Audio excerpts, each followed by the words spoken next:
Good evening, good morning, good afternoon, good day from anywhere you're joining us from today.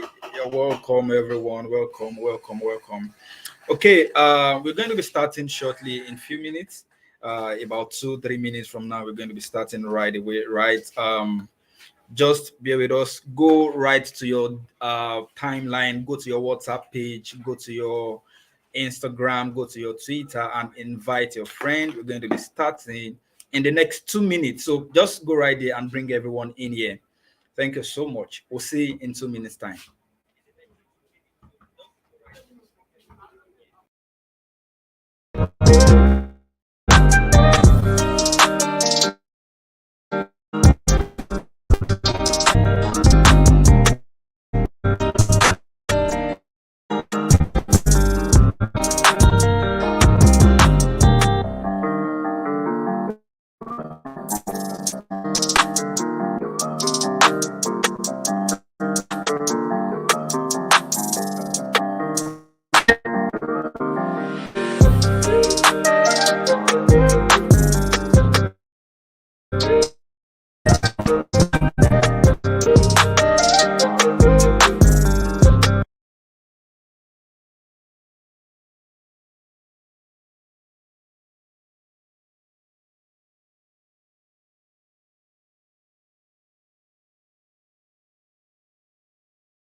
Okay, okay, welcome. If you can hear me clearly, just let me know. Just drop something in the comment section to tell me that you can hear me clearly. Yeah, welcome back to class, everyone. This is side class. It's time to take attendance. Go to the comment section and just drop something. Let me know that you can hear me clearly. Let me know you can hear me. If you can hear me, I need to be sure that my audio is working perfectly. All right. Can we do that in some minutes? Just type in the comment section. Let me know if you can hear me. I can't see any comments yet. Precious says that she can hear me clearly.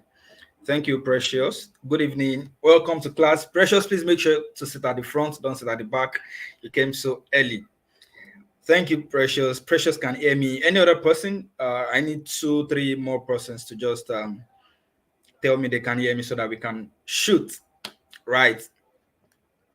If you can hear me, let me know. Let me know. Let me know in the chat box if you can hear me.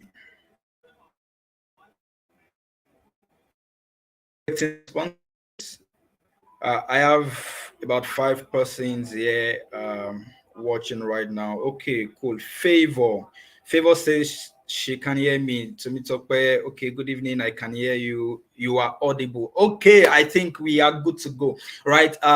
We have about 400 people that registered for this. Susan, thank you. Susan said she can hear me very well. Okay, all right, right now we have about 500 persons that are registered for this. 400 persons that are registered for this career acceleration masterclass, right? And we have just about 5 persons here right now. So we are going to do evangelism. So once again, go to your timeline, go to your WhatsApp status, go and bring everybody. Go and bring everybody. Everybody that needs to be here. If you know any registered nurse, new, old, everybody has something to glean from this program tonight. Olanike Shitu, our own very person from side class. Thank you. I can see you. Thanks for joining us again. Olanike, good to have you. Good to have you. Olanike, you used to help us with evangelism. Oh, I think you'll be the one to lead us this evening. So let's go out for evangelism. Let's bring more people as much as you can. Share, take a screenshot, take the flyer, share it on your WhatsApp status, share it on your Instagram, tag me, tag everybody you can tag, and make sure people come in here, right? Okay, let's take some few seconds to do that. Okay.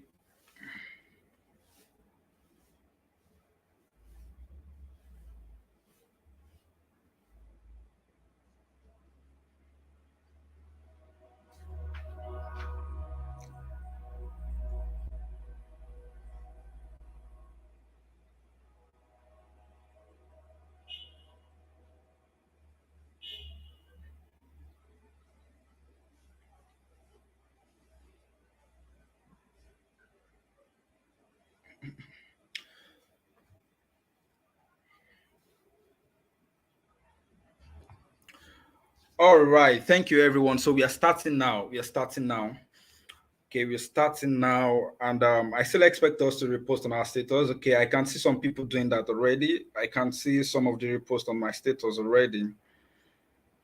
Okay, please join the train. Let's get as much people as we can. Let's get them in here. And also grab your seatbelt and you're about to take the flight. Welcome to Career Acceleration Masterclass 2022. If you are happy, show me some happiness emoji in the comment section.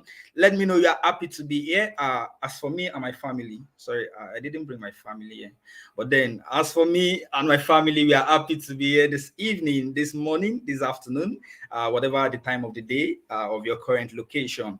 Because I understand some people are joining us from Canada, some are joining us from United States of America, some are joining us from, of course, Faworogi, some other places. Yeah, thank you so much, everyone, for joining. Okay, so this is Career Acceleration Masterclass 2022. So I'm going to have a very brief rundown of how this event will go. If you've seen the flyer of this event, you would understand that we've brought in a couple of seasoned speakers, guests from every area of practice and nursing, right? And this event is going to be for 2 days. And for the 2 days, we've had amazing sessions that have been curated to address the needs and the questions of most especially the new registered nurses in town. And of course, if you're not a new registered nurse, you would also benefit greatly from this program because you're going to be seeing and have access to some resources and information that will help you curate your next level in the nursing career. So we're going to be having this event for 2 days, like I said. Um, for today, we're going to be having two speakers who will be joining us or who are already on ground to take us for today's session. And in this session today, we are going to be seeing and looking at very, very important topics that I know that they will be of interest to us. And the first one is we're going to be looking at landing your first nursing job, like everything you can do to get your nursing job as a new RN. It can be challenging as a new registered nurse, just leaving school, and we understand how the labor market is. We understand how the country is, most especially from Nigerian perspective.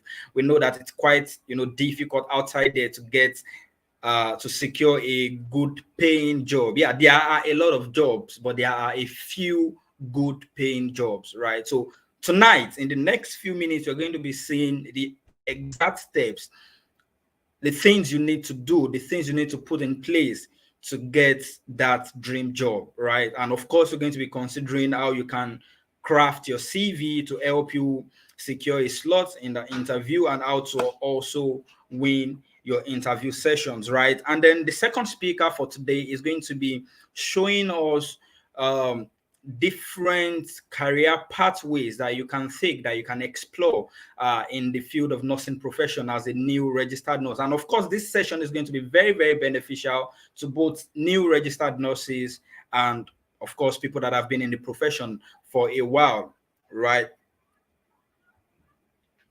Okay, so we have our seasoned guests and speakers who are going to be taking us in these two amazing sessions.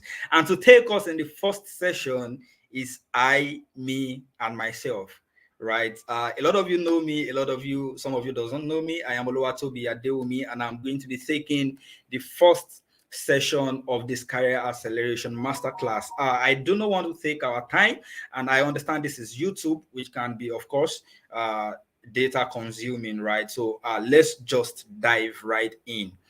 If you are here and you've not invited your family members to this event right now, you are very, very wrong.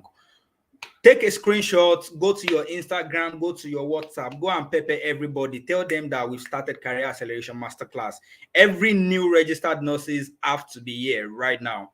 So just go right there, share the flyer, share the screenshot, share everything. Tell them that we have started. Get as much persons to come in as possible. Okay, I think we can start now.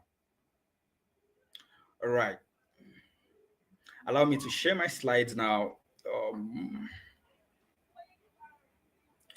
If you can see my screen, just type in the comment section that you can see my screen. Let me know you can see my screen in the comment section. Let me know if you can see my screen.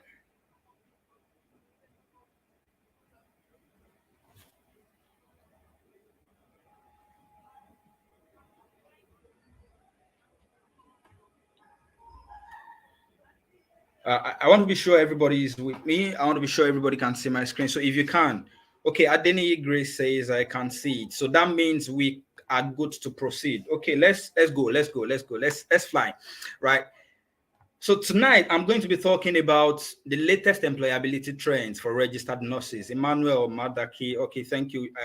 You can see my screen. I'm going to be talking about the latest employability trends for registered nurses, whether you are a new registered nurse or you are already in the profession, right? So I'm going to be talking about the latest employability trends. And of course, like I said, my name is Oluwatobi Adewumi. Under this session, we are going to look at the things you can do to secure your first job as a registered nurse or to secure jobs generally. And also we're going to look at how you can craft your CV in a professional manner to help you secure that job, to help you stand out amid thousands of people that are going to submit their CVs as well. Also, I'm going to take you through how you can ace your interview at once without stress, without much sweating, and easily, right? Okay, let's move. Nozadea Josephine, thank you for joining us. I can see you. Thank you for joining us this evening. Okay, let's go. Now, the agenda for today, what we are going to be talking about, of course, we're going to see how you can secure your first job as a registered nurse, CV writing tips, interview winning tips, and of course, what next? So, who is Oluwatobi? A brief background about myself. Of course, I can't come here and start just telling you things without knowing about me. I need to tell you who I am. I need to tell you because it is not just about the content. You have to vet the container passing the content to you as well, right? And I just need to show you a brief about myself to let you know that when it comes to employability trends, CV review, helping people secure jobs, there is a track record. Okay, I am a registered nurse. Uh, from 2019, graduated from the greatest citadel of learning in Nigeria, in Africa. That's Obafemi Awolowo University Teaching Hospital Complex School of Nursing in 2019. And I am a registered perioperative nurse as well. 2021, graduated from, of course, Obafemi Awolowo University Teaching Hospital Complex School of Perioperative Nursing as well. Also, I was the winner of the National Florence Nightingale Trophy Speech Contest in year 2019, right? I know some of us here might not know what Florence Nightingale Trophy Speech Contest is because that program has been on a hold for a while now. But then you can just do a brief research into what that competition is about. But those who know it, right? Also, Oluwatobi is a IBM certified data scientist, right? I'm a data scientist certified by IBM, the great IBM, and that's the international business machine. That's the meaning of IBM, and that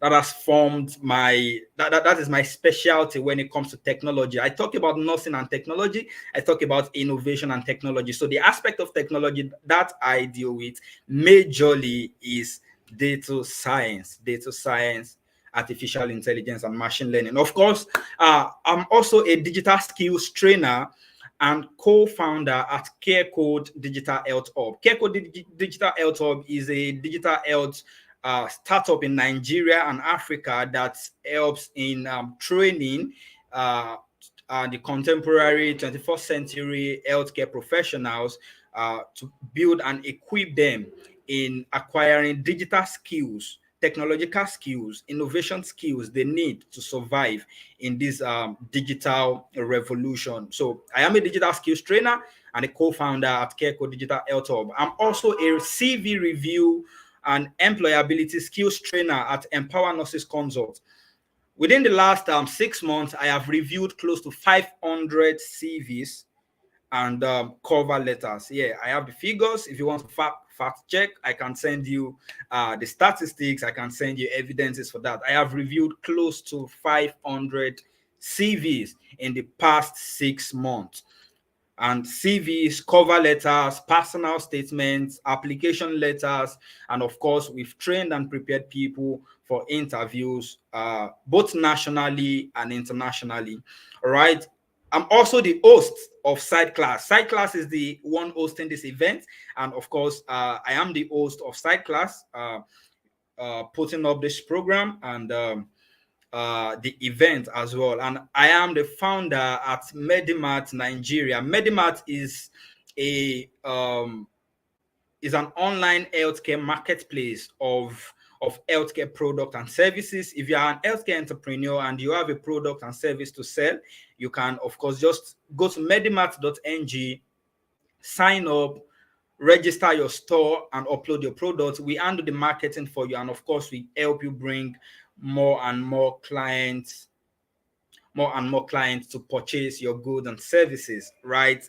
And of course, Oluwatobi Adewumi is a public speaker, right? Is a public speaker, into public speaking, and yeah. So that's a brief about myself. This is not all, but this is just a brief about myself. I mean, just to have a background of who is going to be speaking to you this evening. All right, let's move on. Getting started. I understand that a larger percentage of people on this call right now are probably new registered nurses. You are just probably finishing your nursing school, or you just graduated from your BNSA program, or you just graduated from your postgraduate program, post basic program, postgraduate program. Any category you fall into tonight, just follow me. We have something to you. Now, the first question I'm going to be addressing this evening, is, over time, I have observed and I have seen and I have received messages, I have received calls from new registered nurses with the same question of, sir, I don't know where I want to work. I'm even confused. I don't know what to do. Should I stay in Ife? Should I go to Lagos? Should I stay in Oyo? Should I go to Lagos? Should I stay in Abakaliki or should I go to Lagos? Should I stay in Iyonforogi or should I go to Abuja? Should I go to Ondo, or I don't even know what to do?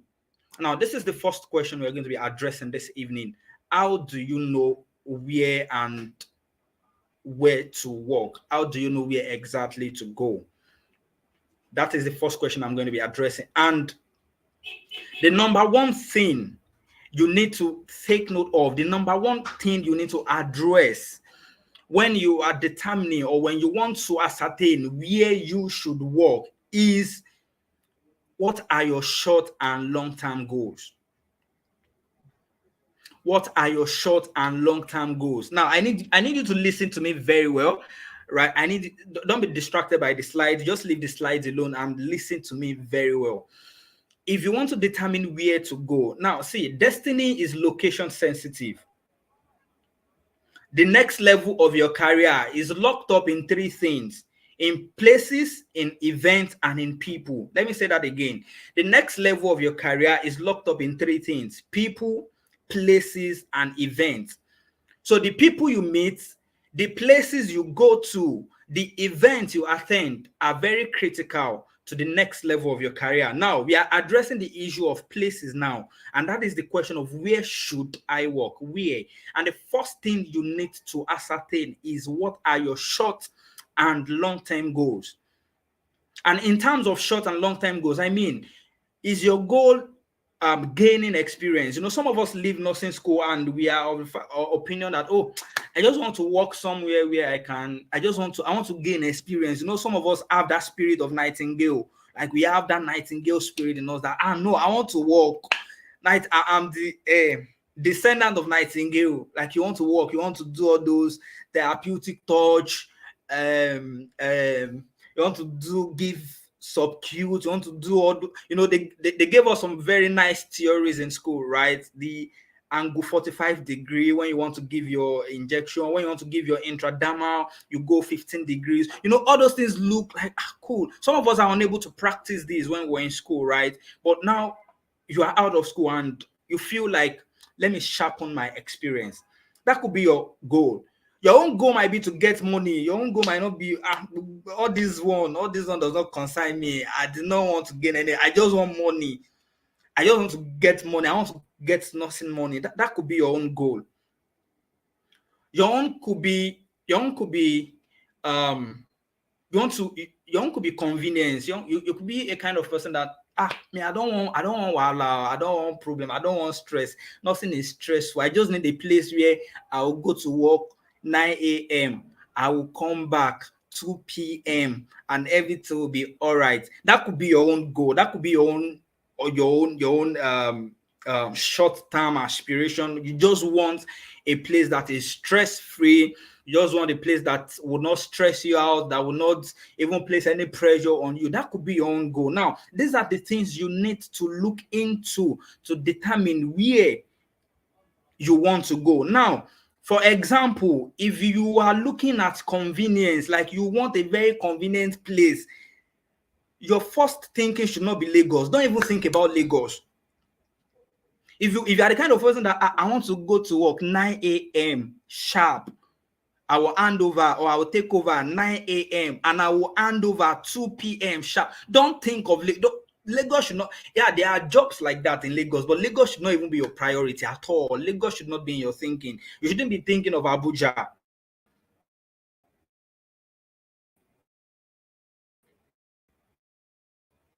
right? You should be thinking of some area. And if your own is you want to get money, you want money, like you want money, you want money. It's money you want to get. You just want to come get nursing money and move on with your next plan. Please don't be thinking of it fair. You can't be thinking of, let me stay in Ogbomoso. If you stay in Ogbomoso, yeah, you will get money, but of course, the kind of money you want, you might not get it. If money is your own desire, like, okay, it is money that I want to get, your first thinking should be Lagos, because these are places where you could really see that opportunity to earn as well high as you can. You might be thinking, right? So now this is the first thing you need to put in place. This is not the only thing, but this is the first thing you need to think of. What are my short and long-term goals? Is it to gain experience? Is it to get more money? Is it convenience? Number two, what's your interest? What is your area of interest? Is your interest clinicals? Do you like bedside? Do you like to stay around patients and do health education and do all the whole medication service and all those things? Yeah, all those things we did in nursing school. If that is your own interest, that's something you should think about. Okay, is it clinicals? Do I want a corporate job? Do I want to work in HMOs? Do I want to work in NGOs? Do I want a corporate job? For instance, when I was leaving nursing school, I'm not a clinical. I don't like clinicals. I don't like bedsides. So it wasn't even in my thinking at all to go to the bedside to work at the clinical area, although I eventually work at the clinical area. But my thinking was, okay, I want a corporate job. I want to work with an health maintenance organization. I want to work with maybe a non-governmental organization. I want to work with companies. I want to work with, you get, what's your interest? Do you have interest in home care? Do you have interest in occupational health? So based on this, you can look at some of these things and say, okay, if I want to work in a corporate environment, in HMO, in NGOs, how many HMO do you have in Osun State? How many HMOs do you have in Ogbomoso? How many HMO do you have in I'm looking for some remote areas now. So you don't want to start thinking of those places. If your interest is, I want to work in a corporate job, then your thinking is, okay, Abuja, Port Harcourt, Lagos. So these factors will help you to draft out your plan and help you to tailor your job search appropriately. These factors will help you to answer the questions of where should I work. Now, let me move on to the next factor. Number three is external factors. And what do I mean by external factors? Your parents, your spouse. Your parent could be saying that, no, I don't want you to go to Lagos. Lagos is very stressful. I want to be seeing your face every day. Your mom can come and say, don't go. You will not leave me alone. My daughter, my only daughter, my one and only daughter. I did not want to come and be staying in your father's house. We will get you one private clinic. There's one, my friend have one chemist, I be one private clinic. You can go and be working there for now. Don't go to Lagos. These are external factors, and it sounds funny as I'm saying it, but then it is not actually funny because they could mount pressure on us as new registered nurses. So there could be external factors. These are external factors you can consider as well to answer the question of where should I work. If your parents is saying don't go to Lagos, if they insist that you won't go to Lagos, you know that's an issue, right? For instance, when I left school 2019, of course, I had my life planned out before leaving school, as per a futuristic and organized and a goal-oriented young registered nurse, right? I had everything written on paper. Now, this is me telling you a very short story, right? And I remembered I left school. I left school that Sunday morning and I got home. Of course, the first thing they welcomed me with when I got home was, Toby, welcome. Come and pound the yam for us. I think I still have the video. Somebody recorded me that evening, and I think that video even went viral kind of then. So, of course, I was so happy, like, no problem. Let me pound the yam for you. I'll finish pounding yam. My mind was, after pounding the yam, I would just go to, while we are eating, I'll just say, mommy or daddy, so this is what I want to do. After 1 week, I'm going to Lagos. I'll go and look for a job and I'll be all right. Pray for me, wish me well and all. I finished pounding the yam and of course, we were having dinner and of course, as planned, I said, mommy, daddy, I'm going to Lagos. I want to go and work in Lagos. I'm done now. I have my RN. I'm a registered nurse, hot cake, right? And I want to go to Lagos and work in Lagos. And just pray for me, wish me well. Let me to buy some bags, let me to buy some things that I will take to Lagos. So I was expecting, that's nice. That's a very good plan. And you are good to go. Guess what? You know that when you speak to your parent and then they give you some kind of response, you know that something is wrong. You know that something is wrong. I just spoke to my parent and they just gave me this silence. Oh, my dad and my mom just look at me like, okay. And I was like, is that what you're going to say? I said, I'm going to live. You should be happy for me. Your son is a registered nurse now. But then, of course, that discussion went on and on. And the leader came back and told me that, Toby, you're not going to Lagos. I said, no, we will fight in this house. But of course, that went on. That's an example of I had to, just put in some things. I'm going to show you how to undo this subsequently as we move on. If your parents or maybe someone around you, someone very close to you is mounting prayer on you that, okay, don't go and walk so place. Number one, don't disobey them. Don't fight them. Don't argue with them. The only way you can win is when you come with facts and evidences, when you come with data, when you come with, okay, mommy, this is what I want to do with my life. This is why I am going to Lagos. This is why I am thinking of Lagos. These are the benefits of Lagos over me staying here in maybe in one community where they are going to pay you 20K per month. These are the things that you have to come to them with. You don't need to argue. You don't need to fight, right? Our parents are very reasonable people. They are thinking people. So just come with facts with them. Come with a very clear and explicit, a precise, because if you are not sure of what you want to do, there's no way you want to convince them, right? So you have to come to them with a very precise reason why you are considering working in Lagos or Abuja or where you want to go, of course.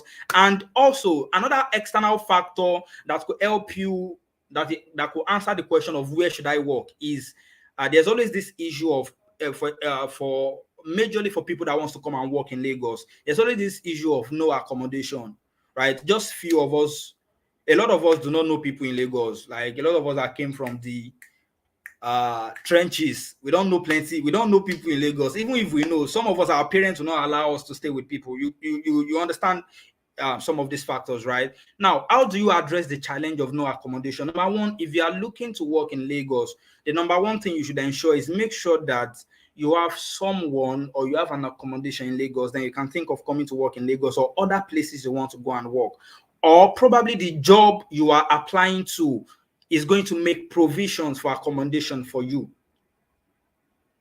Accommodation could be very, very expensive in Lagos, very, very expensive. Yeah, that you might not be able to afford for now. But if you have probably someone you can cut with, someone you can talk to, maybe your church pastor, the branch of your church in Lagos, and your church pastor is ready to take you in, of course, maybe your senior colleague. Now, this is the time when you are going to know people that have good relationship with your colleagues. Some of you, when you senior in school, you already went through to you would need them in these places, and of course already well grounded and established there. So you need some of these people now, right? So please just make sure if you're thinking of places, especially Lagos, Abuja, make sure that you have your accommodation sorted, right? And I just shared some hints with you on how you can go about the accommodation. Of course, you can also negotiate with your employer. Some employers do not, they don't, when they advertise job roles, some of them have accommodation, but they won't advertise it that they have accommodation, right? Some of them do have accommodation, but they won't put it in their adverts that they have accommodation. So when you are reaching out to employers, ask them, tell them that you would need accommodation. Some of them will tell you point blank that they don't have. Some of them will tell you that, okay, these are the terms and conditions of getting accommodation for you if you're going to be working with us, right? So that's that about that. And then the last thing in this session is let God direct you. Very, very important. Very, very important. If you are a Christian, if you are a Muslim, let God direct you. This is very, very key. Now, I've mentioned a lot of factors, your goals, your aspirations, your all of these things are good. All of these things are things you should look into. But of course, let God direct you as we all pray, and let God guide you. You might be thinking of, oh, I want to work with HMO, and of course, God could be telling you to just stay somewhere for now. So ensure that God is directing you. Pray to God, seek counsel, your parents, from senior colleagues. These things are going to help you really, really great. Now, let me share a quote by one of my very, very respected mentor, John Obidi, right? There's a quote he shared with us a couple of years ago, and this is the quote. Sometimes people who love you will genuinely try to protect you from your destiny.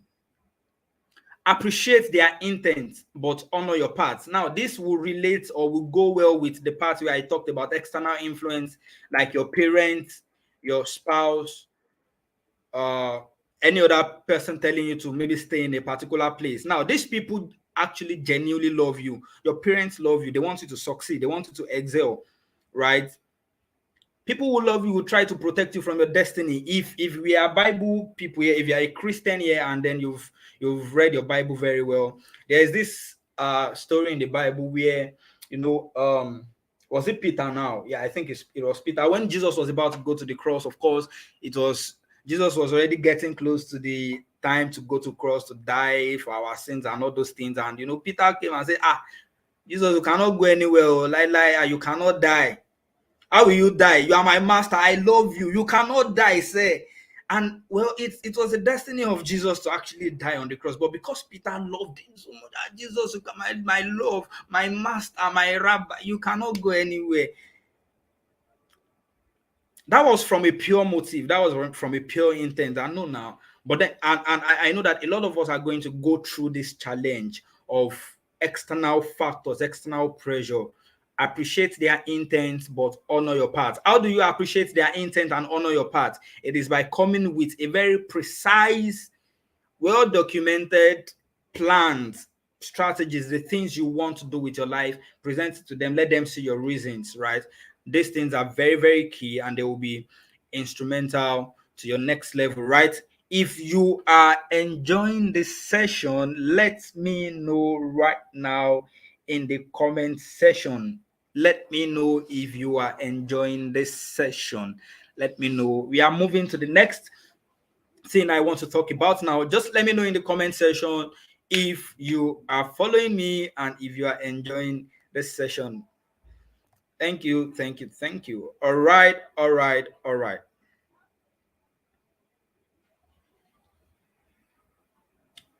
Okay, very quickly, I'm going to be talking about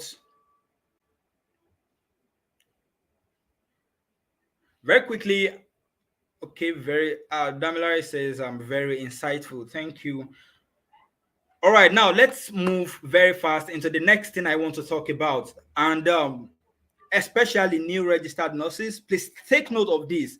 You are going to start searching for job. You are going to start submitting your CVs. You are going to start submitting your application. You are going to start applying for jobs. I mean, very cool, very cool.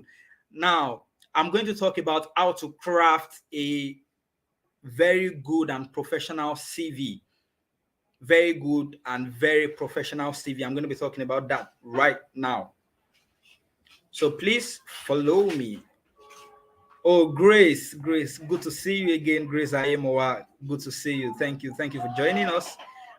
Okay, guys, please, if you've not subscribed to this channel, just kindly subscribe now. Like, subscribe, comment, share, everything you can do to support Masterclass platform. Just do that right away.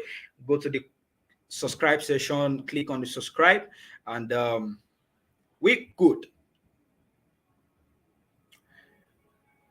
All right, Olalide Tai Precious, good to see you. Thank you for joining us. Okay, now very quickly, quick one. Let's talk about CV and resume. Let's talk about CV and resume. Now, please, you might not see my screen very well. I think some of the words are tiny, right? But then take note of the things I'm going to be saying now. We want to talk about how to craft your CV. Take note, guys. What are the things, very essential things you need to put on your CV? What are the essential things you need to put on your CV? First, let me tell you what CV is. A CV is a document that highlights your skills, your experience, and that sells you to your potential employer.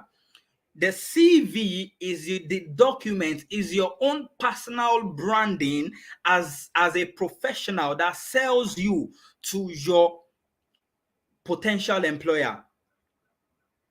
The first point of contact between you and your potential employer is your CV. And there's a popular saying that first impression does what? Last long, or first impression does something. You know the quote. You know the quote. First impression, blah blah blah blah. You know that quote. Yeah. Your first impression to your employer is your curriculum vitae. That is your CV. In some places, they call it resume. So CV and resume, although they are different, kind of, but let me just that's not the topic of our discussion this evening, right? CV is different from resume, right? Let me just do a brief explanation to that. CV, curriculum vitae, is actually a document that contains almost all your life history, right? From your primary school, your secondary school, your job experience, your research experience, your academic experience, your family experience, your traveling experience, your everything experience. They call it curriculum vitae. It contains almost all your life history.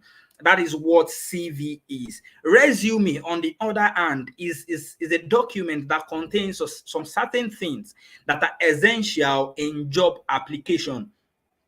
So resume does not contain everything. It doesn't contain all your life thing. It doesn't contain all the details, right?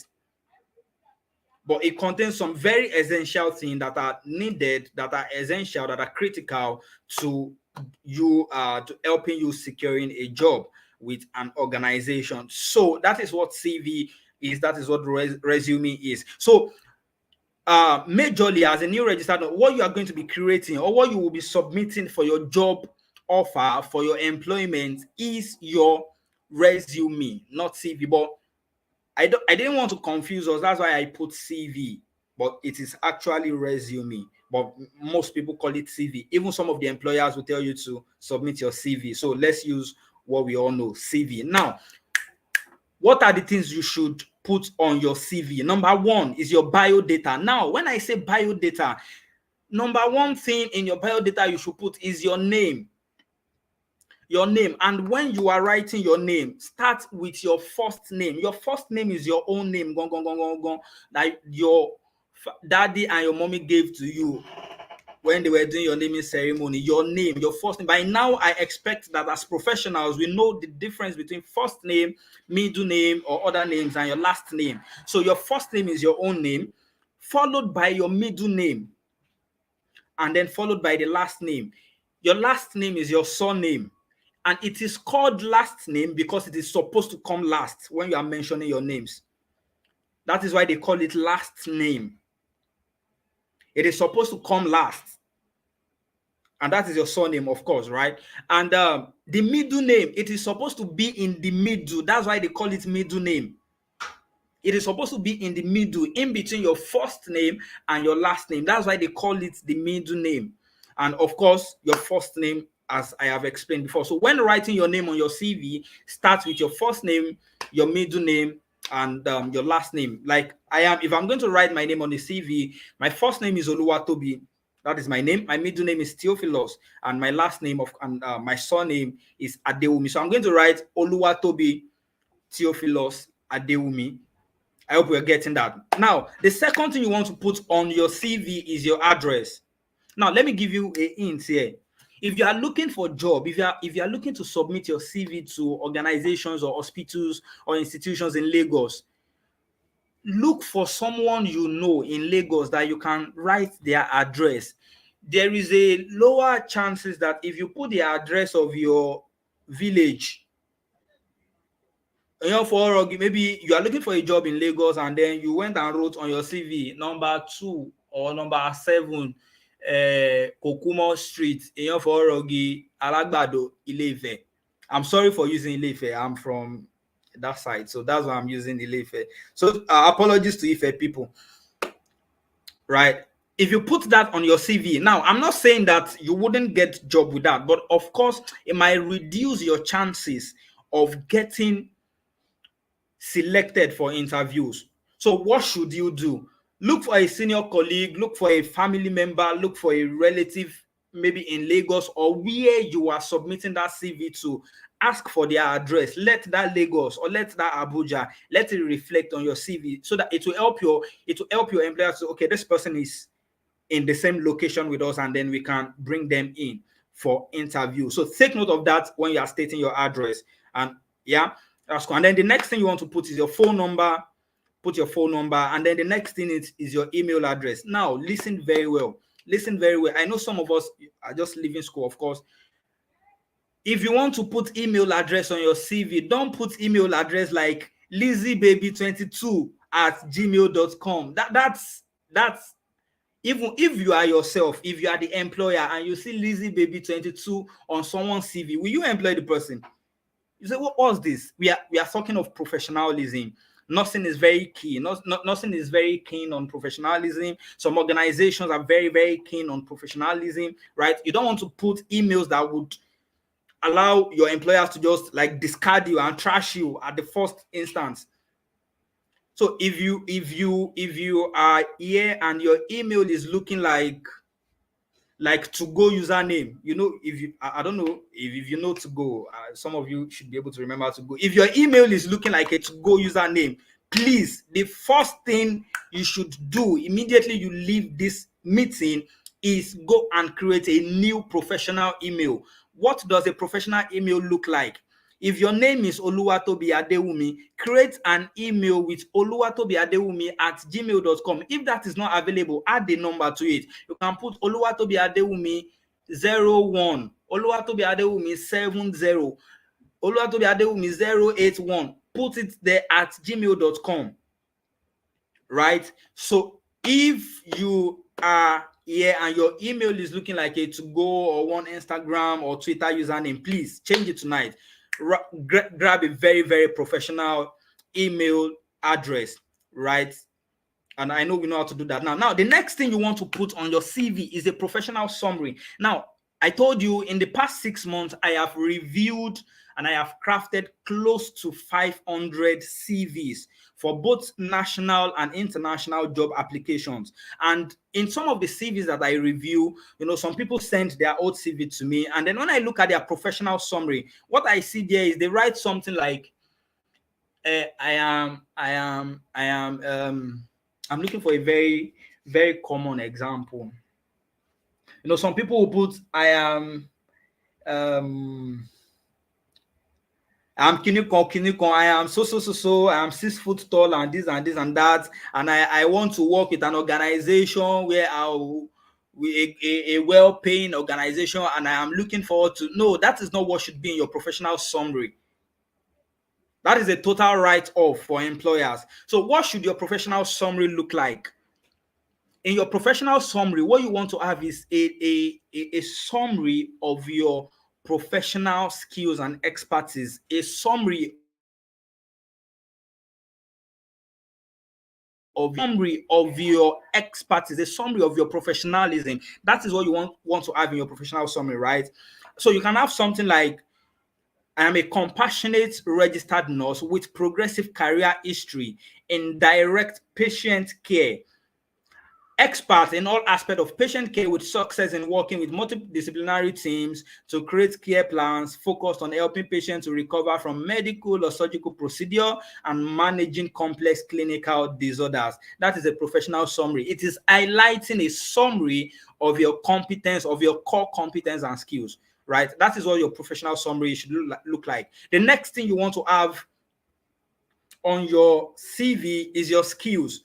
Now, when we are talking about skills, this skill should be a blend of both hard skills and soft skills. Hard skills and soft skills. By now, I understand that we should know what hard skills means and we should know what soft skills means. So, what are the example of hard skills that you should put on your CV? Skills like care plan development, infection and prevention control, infection control measures, medication and IV administration, wound dressing, wound care. And some soft skills that you can add include emotional intelligence, empathy, effective communication method, interpersonal relationship, team player, adaptability, cultural sensitivity. So these are the soft skills you want to put on your CV. Now, these skills help you to sell yourself better in the face of your potential employer. Remember, I said earlier that your CV is the first point of contact between you and your employer, and of course, um,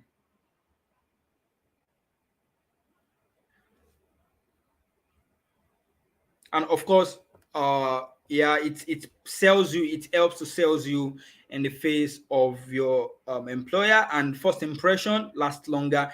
I think I'm getting some feedback that my screen is kind of blur. If you can see my screen clearly, please let me know. If it is blur, let me know so that I can just adjust from here. Thank you. So the next thing you want to put on your CV is your job experience. Now, listen, if you are a new registered nurse here, I know you might have a challenge here. You might have a challenge of uh uh I'm a student nurse, I just graduated, I don't have any work experience. Now, this is what you should do. Take note. This is what you should do. Put your experience as a student nurse, craft it very well. If you want to write your work experience, you're going to write, for instance, this is 2022. That means you go to school in 2019. So you're going to write the date from 2019 to 2022. You are going to write your job title as student nurse, and you're going to write the name of your institution. Maybe Obafemi Awolowo University Teaching Hospital Complex, Ile-Ife, Osun State, full stop. Then you are now going to have an highlight of some of the things you did as a student nurse. Some of the things you did, for instance, you're going to you're going to craft it in a very enticing manner. For example, something like administered medication or IV administration to help patient achieve an optimum level of health. Uh, Another example is hold on. Let me see if I can share some examples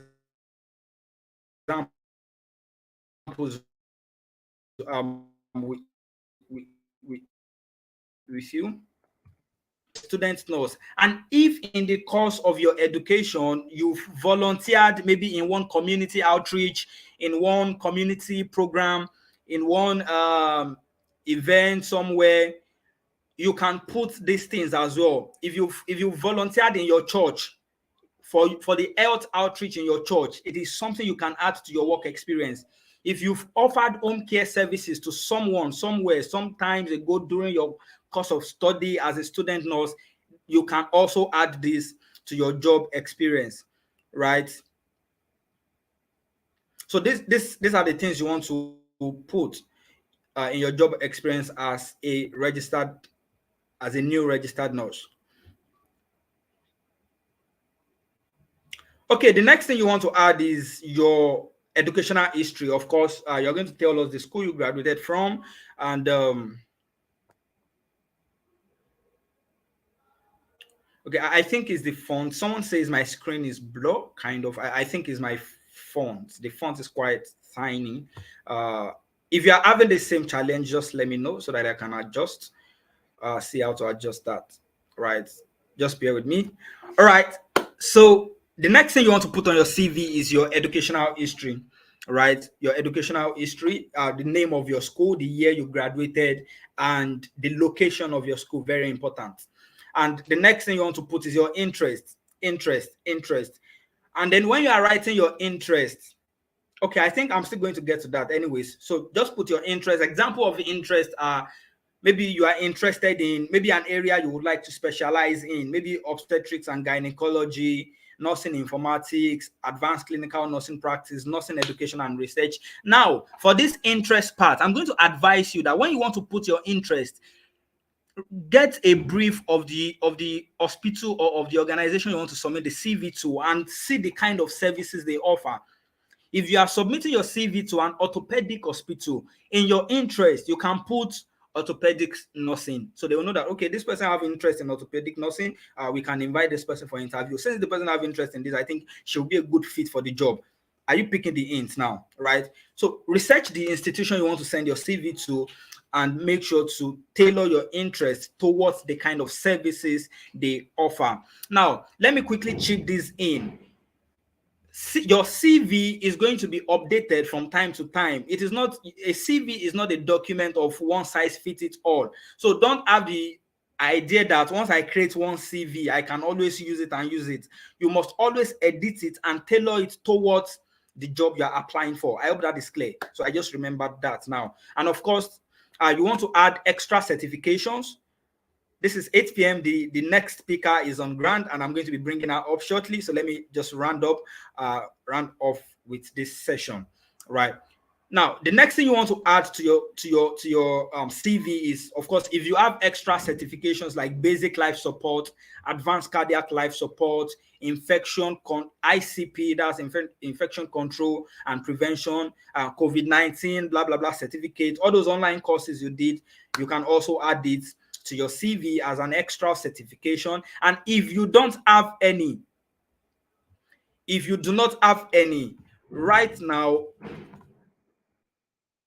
go to Florence Academy. Just Google search and go to Florence Academy UK. Just Google search Florence Academy UK. It's an online platform where you can quickly do some online courses to help you boost your CV. You would see courses like life support, geriatric support, advanced life care, manual handling, a lot of those things. So they can help you. Just go to that website, just Google it, Florence Academy UK. It's going to help you to, you'll be able to get some courses there that can help you boost and augment your CV and help you put a strong foot forward to securing your first job as a registered nurse, right? Okay, let's move. I hope we got that. We can just Florence Academy didn't pay me for this, but then let's do this for them. We rise by lifting others. Yeah. Okay. Now let me talk about the things you should not put on your CV. Let me talk about the things you should not put on your CV. The things you should not put on your CV, if you have your date of birth on your CV already, go and remove it immediately with immediate effect. Remove your date of birth. Remove your date of birth. You don't need that thing on your CV. Remove your date of birth. Remove your gender. Remove your date of birth. Remove your gender. Remove your weight. Remove your height. I've reviewed, I told you I've reviewed close to 500 CVs and I've seen a lot. Some people put their height and weight on their CV. For God's sake, are you submitting a medical report? I don't understand. So if you're in that category, just right now, if you have your CV already, remove your age, your weight, your date of birth, all those things. Just take it off your CV. And some people are always talking between, should I put my picture? Should I not put my picture? I'm going to advise you, although there is nothing entirely wrong with putting your picture in your CV, but I'm going to advise you, don't put it. Don't put it. Humans are very complex beings. A recruiter can see your picture and not like your face. A recruiter can see your picture. It can happen. I'm not kidding, right? It can happen. A recruiter can see your picture and not like your face and be like, what kind of hairstyle did she even do in this picture like this? And for that reason, she's not going to invite you for interview, right?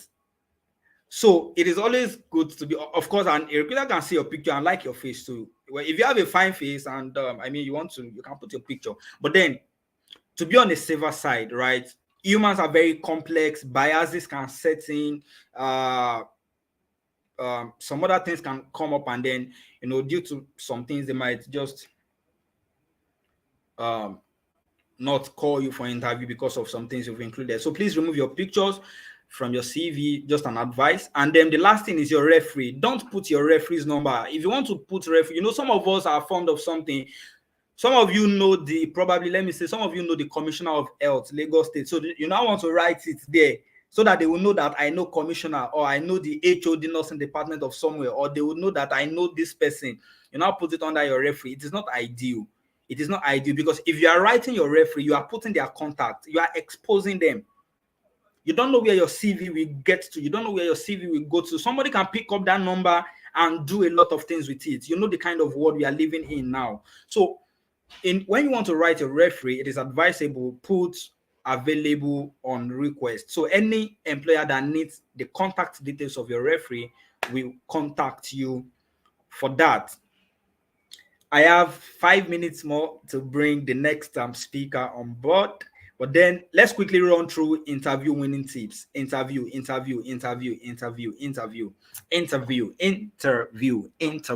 All right. If you've not subscribed to Side Class, if you've not subscribed to this channel, please go right there right now. Click on subscribe, click on like, share, take a screenshot, pepper your enemy that are not here right now.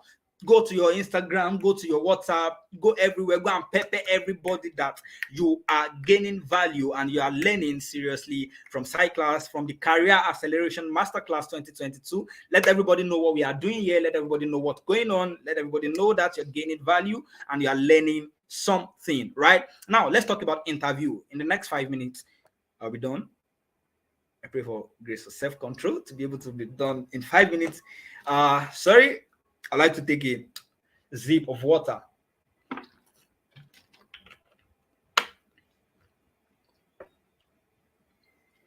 Okay, now let's talk about interviews. If you're on my contact list and then you saw my status some few hours ago, I shared a story of an experience I had with my first job interview as a fresh graduate, right? And I'm going to be speaking to you on interview from that passion because it was very painful. I got an opportunity to work in a very, very huge organization, the leading health maintenance organization in Nigeria. And of course, due to some things that I didn't know, I lost that opportunity, right? Now, from that experience, I've been able to learn, and I'm going to be sharing with you some things that can help you to ace your job interview. Now, there are three phases of interview. The first phase is before the interview. That is the pre-interview. What are the things you need to do before the interview? New registered nurses, and even if you've been in the profession, this can also be. Ooh. We have some hackers on our YouTube platform right now. I'm blocking her right away. Somebody hacked on this to this platform now. I'm blocking her right away. Oops. Please don't mind any comments you see. I'm hacking. I'm blocking them. We have some intruders right now. Oops. I think I should be able to delete some of this comment.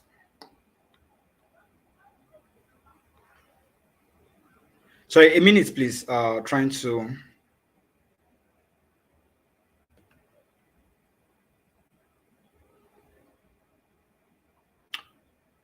Okay, sorry about that intrusion. Somebody hacked onto this platform. I'll just put up some security measures now so that we can have a smooth conversation. Okay, thank you, everyone. Sorry about that. Sorry about that. Okay, we are talking about interviews. Now, what are the things you need to do before the interview? Number one, get a brief background of the facility or of the hospital or of the institution you are going. Don't just go there blindly, not knowing anything about them. Go to Google, type their name on Google, search what are the kind of services they offer, what are the kind of things they do, what are they all about, where are they located, what is their what does their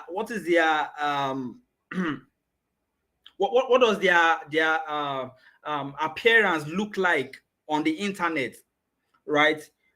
Go to Google search them, get a details, get a background of the institution you are going for your interview, right? This is going to help you in the way you interact with them and of course in the subsequent phases of the interview. And then number two is get the required credentials ready a day before the interview. Don't be a very organized person. You are a professional. You're supposed to be very, very organized. Don't be looking for who is doing photocopy or who is doing printing or who is doing lamination on the day of the interview, on the morning of your interview. That is very, very unwise. That is very, very unwise. You remember the story of the sorry, if you are a Christian and you read your Bible very well, and of course it's a popular story, you remember the story of the wise and the five wise and the five unwise virgins. That's what they do. They were all virgins, so they all had the oil, they all had the lamp, they had everything with them. But of course, some made preparations ahead, and then the ones that do not make the preparations ahead, they lost out on the opportunity. So please don't be the unwise one. Don't be the unwise one. Get your credentials ready a day before the interview. Number three, revise your nursing stuff. Now, I can tell you free of charge. I mean, your brain is still fresh. You just finished nursing council and all those things, so you still have some of these things in your head. It's still boiling inside your head. So you might not. You just need to just do some brush up. You can just go to Google and type likely interview questions in nursing, and of course, you're going to see some of the things you may be asked, right? So just do a brief revision of some of the nursing stuffs. And then number four, before the interview, on the day of your interview, please and please, nurses, new hot cakes, fresh graduates, everybody on this call, please dress well. Dress well, please. See, I'm begging you with everything. If it is going to take you to tomorrow, go to the market. Tomorrow is Saturday, go to the market. If you're a guy, buy one shirt, one trouser, one tie, and label it for interview. You know that the only place you are wearing this thing to is job interviews till you get your desired job. Very nice one. If you're a lady, get dress. I know ladies used to have dress, they might not really have issues with this, but of course, you know, some ladies still dress and you feel like, oh, really? Are you coming for an interview? Or you get the point is, please dress well, and smell nice. Get a Nivea roll-on. Sorry, I'm not supposed to be mentioning these people's name, so that it doesn't look like I'm advertising for them. Get a very good roll-on, get a very good body spray, get a very good perfume, and smell nice. Don't put something too choky or too choking that will go and choke your employers. Please don't choke anybody. Just give a very light, nice body spray, cologne, fragrance, roll-on, anyone you want to use, right? And the last thing before the interview is make sure to arrive early. If you are in Osun State and you want to travel you want to go for interview in Lagos, please travel a day before. Don't leave that morning. Lagos is a very beautiful place.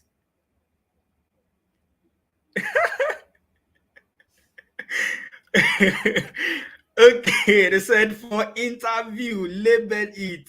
That goes back to the dress. Label it. Let them know that buy it and put label on it. This one is for interview, no other thing, right? Yeah, get a very nice dress. Yeah, thank you. Okay, I was saying that please arrive early. If you have an interview in Lagos and you are in Osun State or you are in Ondo State, please get somebody you can stay with over the night. And one hint is if your church branch is in Lagos, call the pastor of your church in your local area to help you call the pastor of the branch in Lagos that you want to come and spend the night in. If you like, sleep inside the church. You only have to find the place to sleep, right? To be able to, of course, go for your interview the following morning. So it is advisable to always travel a day before, right? Travel a day before and arrive your interview venue very, very early. So that is the thing you should do before the interview. Did I just say interview? Sorry. Interview. Interview. It's not interview. I don't know why I'm speaking like a Oshun boy. Yeah, I mean Ife boy.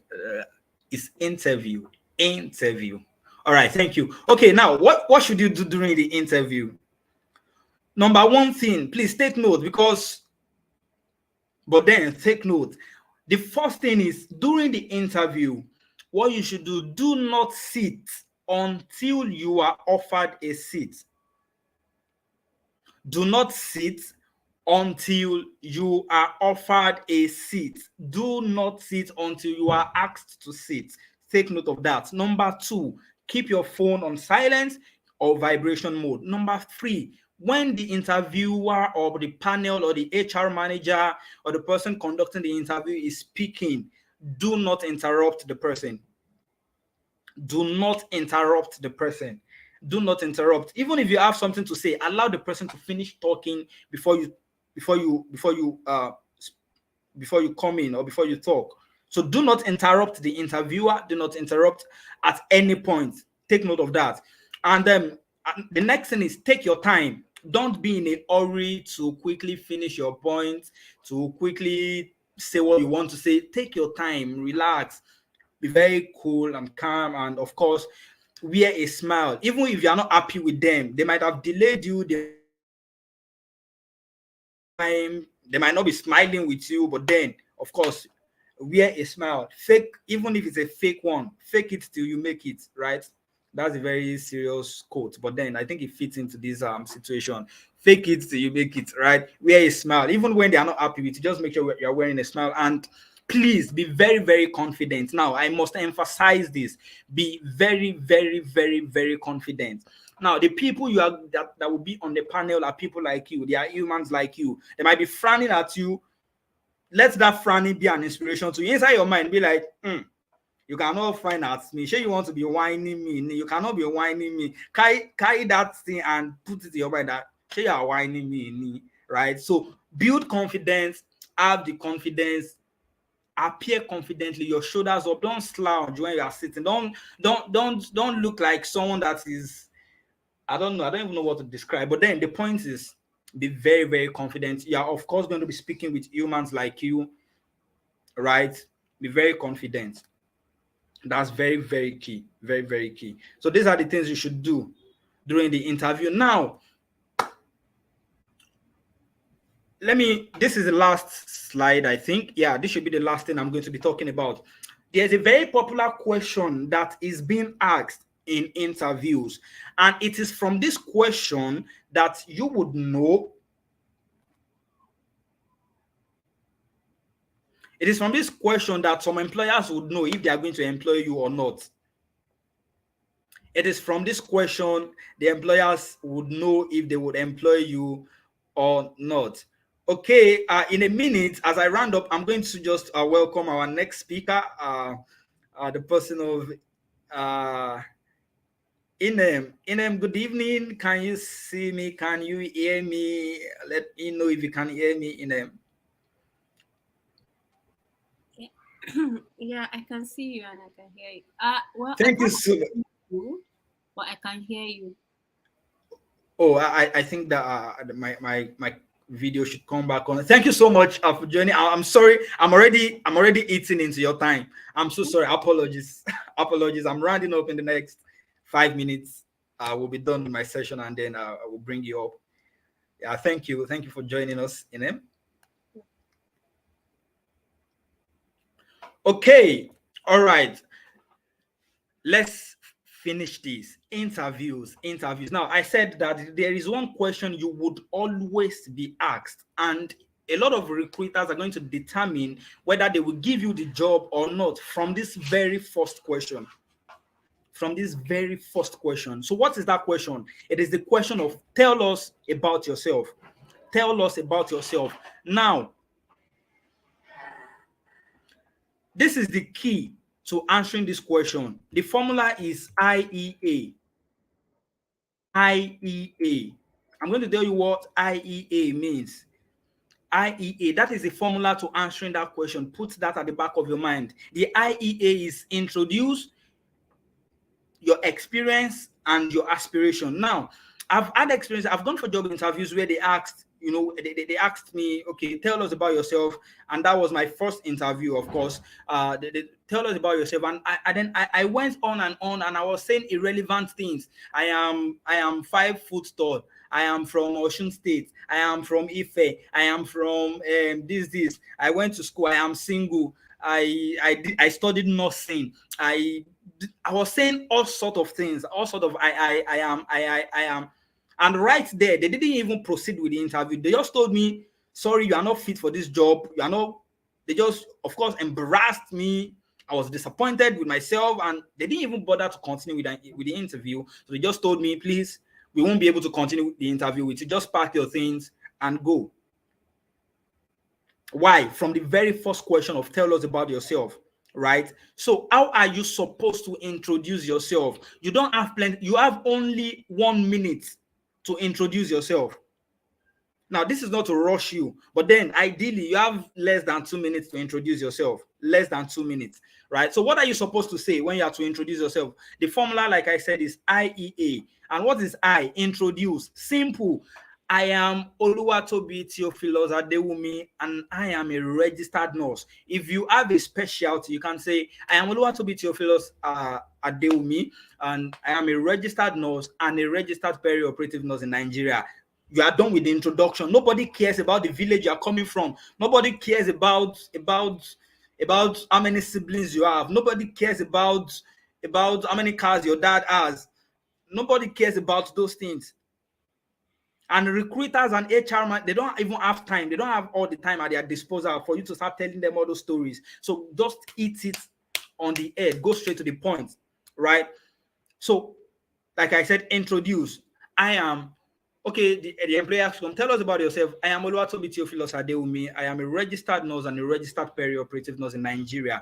Number 2 thing you want to say in introduce yourself is your experience and your accomplishments, and of course, your expertise. So you want to package it in a very short phrase. Now, before you go for the interview, you might need to write it down and actually cram it.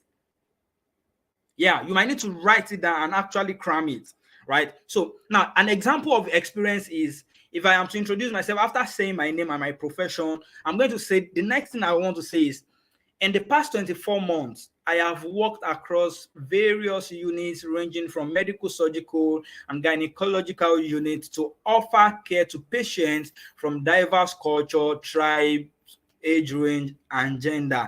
I am a if I'm going to introduce myself as a perioperative nurse, I'm going to say something like, I am Oluwatobi Theophilus Adewumi. I am a registered nurse and a registered perioperative nurse in Nigeria.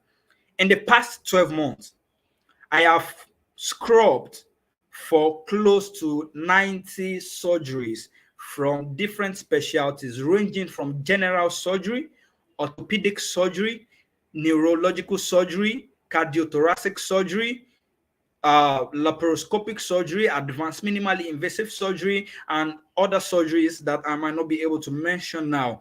And while doing this, I was able to maintain adequate asepsis, infection prevention and control. And in that past 24 months, no patient has come back with post-operative infection. That is just a very brief, a very short thing about your experience, about your skills, about your expertise, about your accomplishment. So the next thing after that is your aspiration, what you are looking forward to, and your interest. So you can say something like, I am particularly interested in helping mothers and newborn. Of course, if you are a person interested in midwifery or obstetric and gynecology. That's just an example, right? I am interested in helping mothers and newborn achieve optimum level of healthcare, and I am looking forward to working with an organization where I will be able to deploy my skills and my expertise, and of course, learn and sharpen my skills as well. So in order to help you say this part very well, that goes back to you to the fact that you have to research the hospital or the institution before going for the interview. If the hospital is specialized in orthopedic surgery, you are going to tell them that I am particularly interested in orthopedic surgery, or I'm particularly interested in nursing orthopedic patients, and I am looking forward to working in an organization where I will be able to deploy my skills and my expertise in orthopedic nursing to advance and to promote their patient outcome, and of course also learn and develop my skills during the job. So this is the way to introduce yourself. I am Oluwatobi Theophilus Adewumi. I am a registered nurse and a registered perioperative nurse in Nigeria.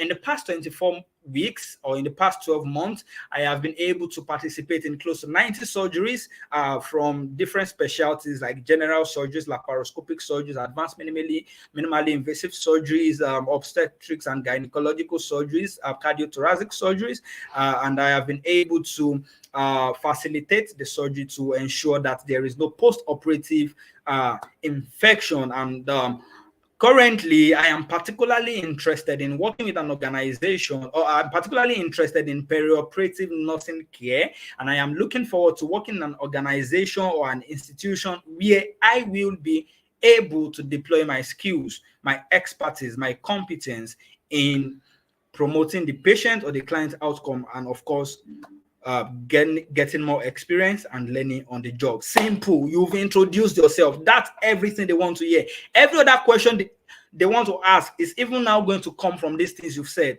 right? So you just made the interview very easy for yourself, right? So this is how to answer the question of tell us about yourself. Another thing is, if you are a good storyteller, now, it's not going to work for everybody, but I just have to include this. If you're a good storyteller, you can start with a story. Of course, you don't have plenty of time. Remember, you have less than 2 minutes to introduce yourself. If you're a good storyteller, you can tell a story. You can say something like, "Oh, when I was coming for this interview, I met a very old woman who is debilitated and of course need some healthcare intervention, and I am particularly interested in geriatrics and caring for the elderly." That is if the institution is a geriatric or elderly care home, something like that. So if you know how to tell a story, if you know how to curate a story for yourself, you can as well tell a story to introduce yourself. In summary, to get your first job, how do you search for the job? How do you search for the job? Number one, ask people around. Contact Go and look for the contact of all your senior colleagues. Contact them, message them, ask them, "Sir, I'm done with nursing school, I need job." Message them, send them DMs, call them, right? Go to LinkedIn. If you're not on LinkedIn, LinkedIn is a professional platform where you can have access to job opportunities. My current job, where I am working currently, I got it through via LinkedIn. So LinkedIn is a professional platform where you can be able to get job. If you need help with setting up a LinkedIn account, please just send me a DM after this session, right? Send me a DM after this session. And also, you can do a local job search. If you live in Lagos and you are in Lagos, you can go out one Saturday and just go out manually, carry your CV, carry everything, go to hospitals in your areas, go to facilities in your area and submit your CV physically. In 2020, at the peak of COVID-19, one of my friends lost his job, and of course, he was submitting applications online and nobody was calling. And what he did was, that afternoon, he just packed his CV, packed his materials, and went to the street, started moving from one facility, one hospital to another, submitting his CV. And of course, eventually, one of these facilities called him and he got the job, right? He got the job through that method. That's another very effective method. Of course, you can do a Google search of hospitals near me, hospitals in Lagos. You will see quite a number of them. Get their HR's email address, submit your CV, right? And then the last thing is recommendations from your senior colleague. Message those senior colleagues that you are very close with. Tell them that you are done with school. You might see someone that would recommend you for a job, because there are some jobs that are not advertised. Some roles are not advertised. Some jobs you would never see the adverts and they exist. Some vacancies you would never see the adverts and they exist. So it takes someone that is already there, or someone that has a connection or a link with them, to help you secure a space in that facility. Thank you so much for listening to me. If you've learned a lot from this session, let the comment section be on fire right now. Let the comment section be on fire. Let me know if you've learned a lot from this session as we move on to the next session right now. Let me know if you've learned a lot. So while you are doing that, I'm going to offer you a gift, and that gift is, if you are here and you need a professional CV, you want to get a professional CV tailor-made to the job you are looking for yourself, I'm going to be offering a 60% discount on our CV review rate for everybody currently on this session.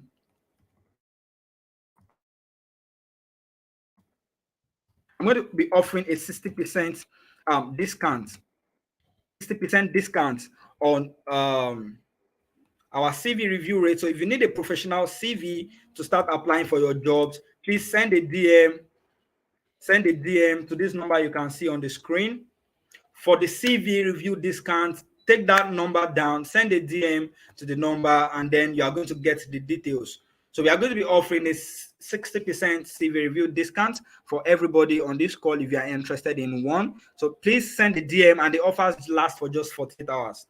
So you're going to close on Sunday. Do well to send a DM to that contact, and she's going to give you the details of this offer.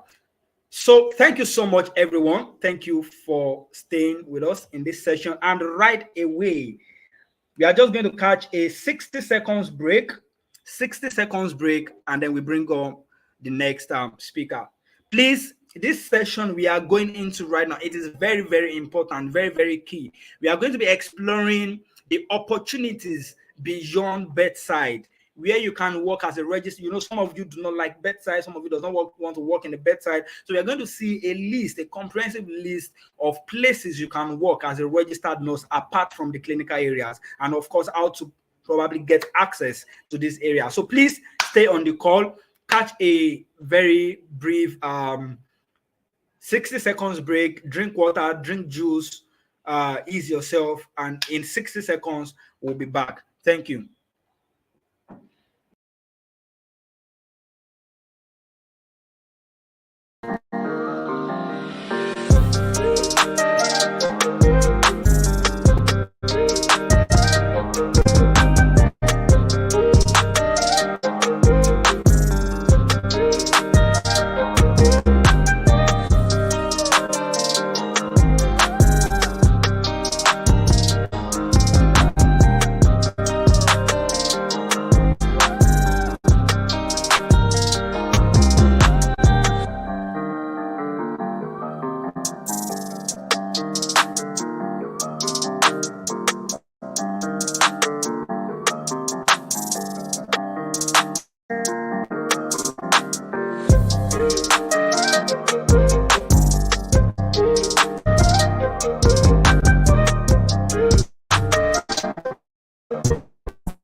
Okay, welcome back, welcome back, welcome back, everyone. Welcome back, everyone. I hope you've been able to get a glass of water and you've been able to grab a glass of juice. All right, welcome, welcome. And we'll be moving on to the next session now. And to take this next session is, I'm going to bring in on the next speaker now. Inem, are you there? Yeah, I'm here. Okay. Yeah, thank you so much. Welcome. Good deep. Sorry, it should be good morning or good afternoon. Yeah, Good good. morning. Yeah.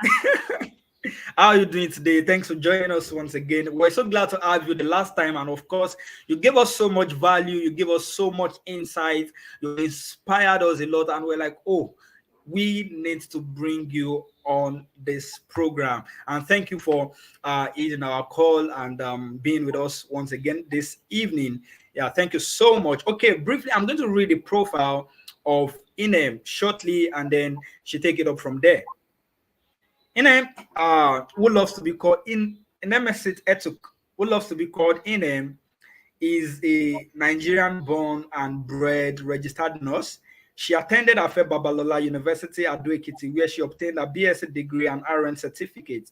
With 5 years experience and counting, she had worked in different departments such as the ER pediatrics, the NICU, and the occupational health settings before she transitioned into health tech as a clinical nurse navigator, where she worked for almost a year. Due to her love for innovation and exploration in the nursing profession, she relocated to Canada in March 2022, where she is currently working as a home caregiver while awaiting a Canadian RN license. She is an advocate for non-bedside nursing roles and responsibilities and does a little bit of career pathway consultation. Her interests lie in nursing innovation and entrepreneurship, leading and some other great nurses to build an innovation lab for nurses called Spice Lab. I believe that you're going to hear something about Spice Lab this evening, right? I'm really anticipating to hear about it, which is still in the works and will be launching soon, right? So, ladies and gentlemen, welcome Inem Etuk.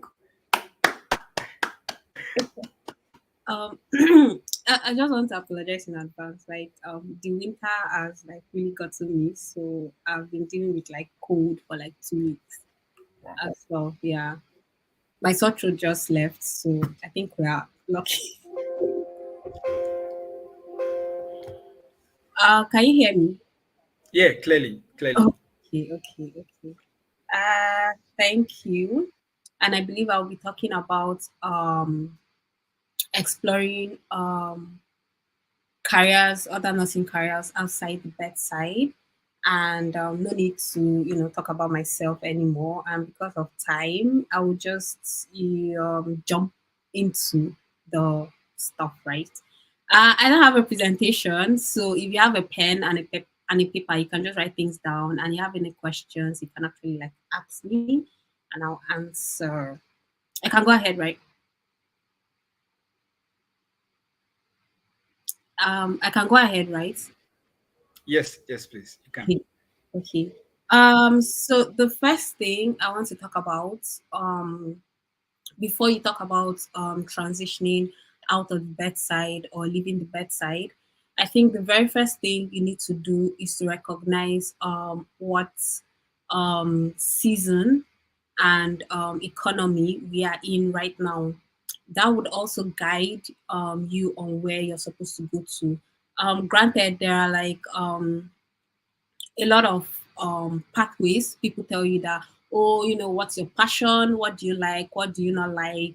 What do you dream of? All of those questions. Those are really good roadmap questions for you to use to transition out of bedside. But I like to start with recognizing the season we are in now. And if you know about like economy revolutions, we've had like the industrial revolution, and I think we're in the fourth or the fifth one right now.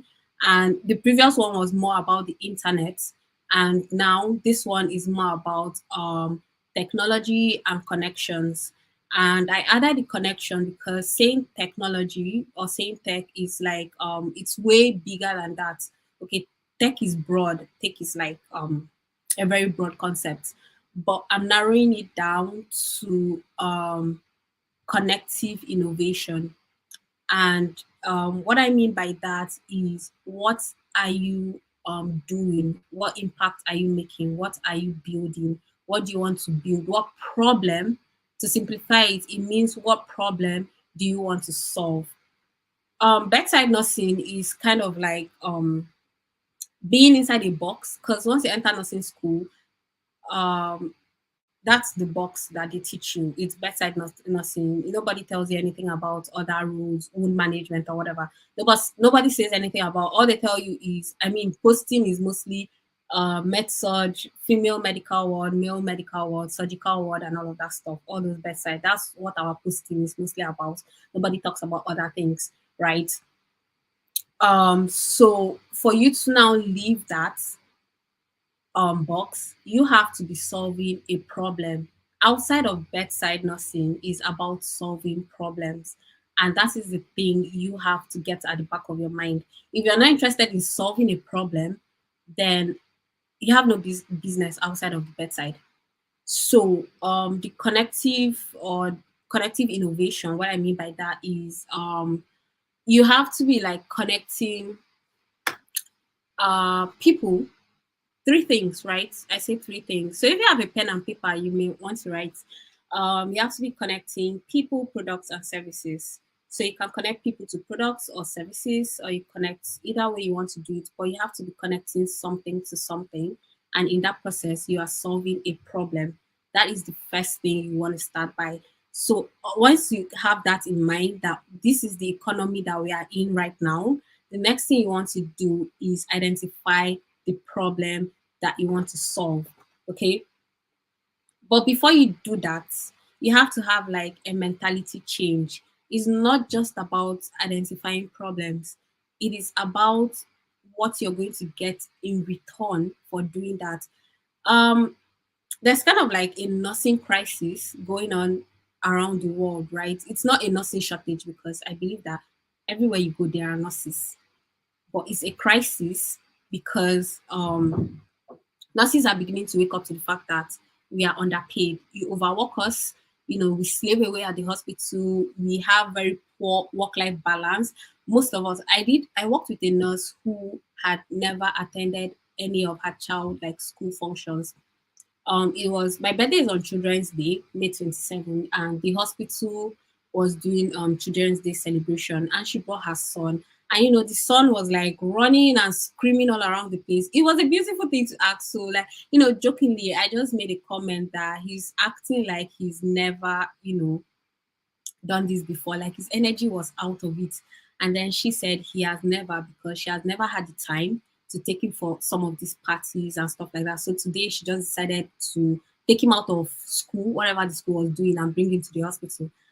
And that just struck me, like, how many more nurses have to sacrifice like their family time, their children time? How many nurses didn't get to see their child take their first walk, or get to celebrate the child at school? And that is what nurses are beginning to wake up to, the fact that we are missing out on all of these things. So to have that mentality change, you have to see financial value. You have to see value in nursing.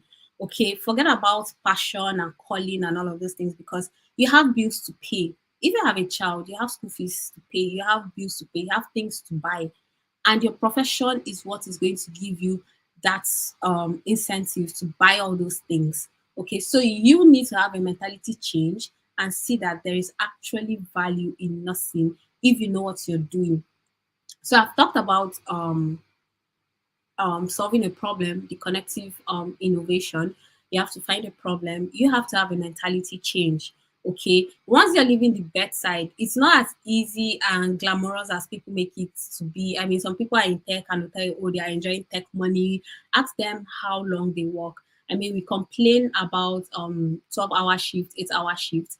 But once you leave the bedside, you may not even have a particular um length of work hours. Like when I first started with the health tech, I didn't he could wake me up by 5 a.m. to do something. Okay, he could wake me up by any time that, oh, this patient needs this, help me out. I mean, that was my job in the first place, right? So it's not as glamorous as people think it is. So you have to be ready to put in the work. Another thing you need to do is to recognize opportunity. A lot of people that are making it or have made it, um, they did so not just because they were lucky, but because they were able to recognize opportunity and key into it. When I got my job with the health tech people, it wasn't because I knew somebody or whatever. Okay, it was because, and I'm going to digress a bit, but it was because of social media.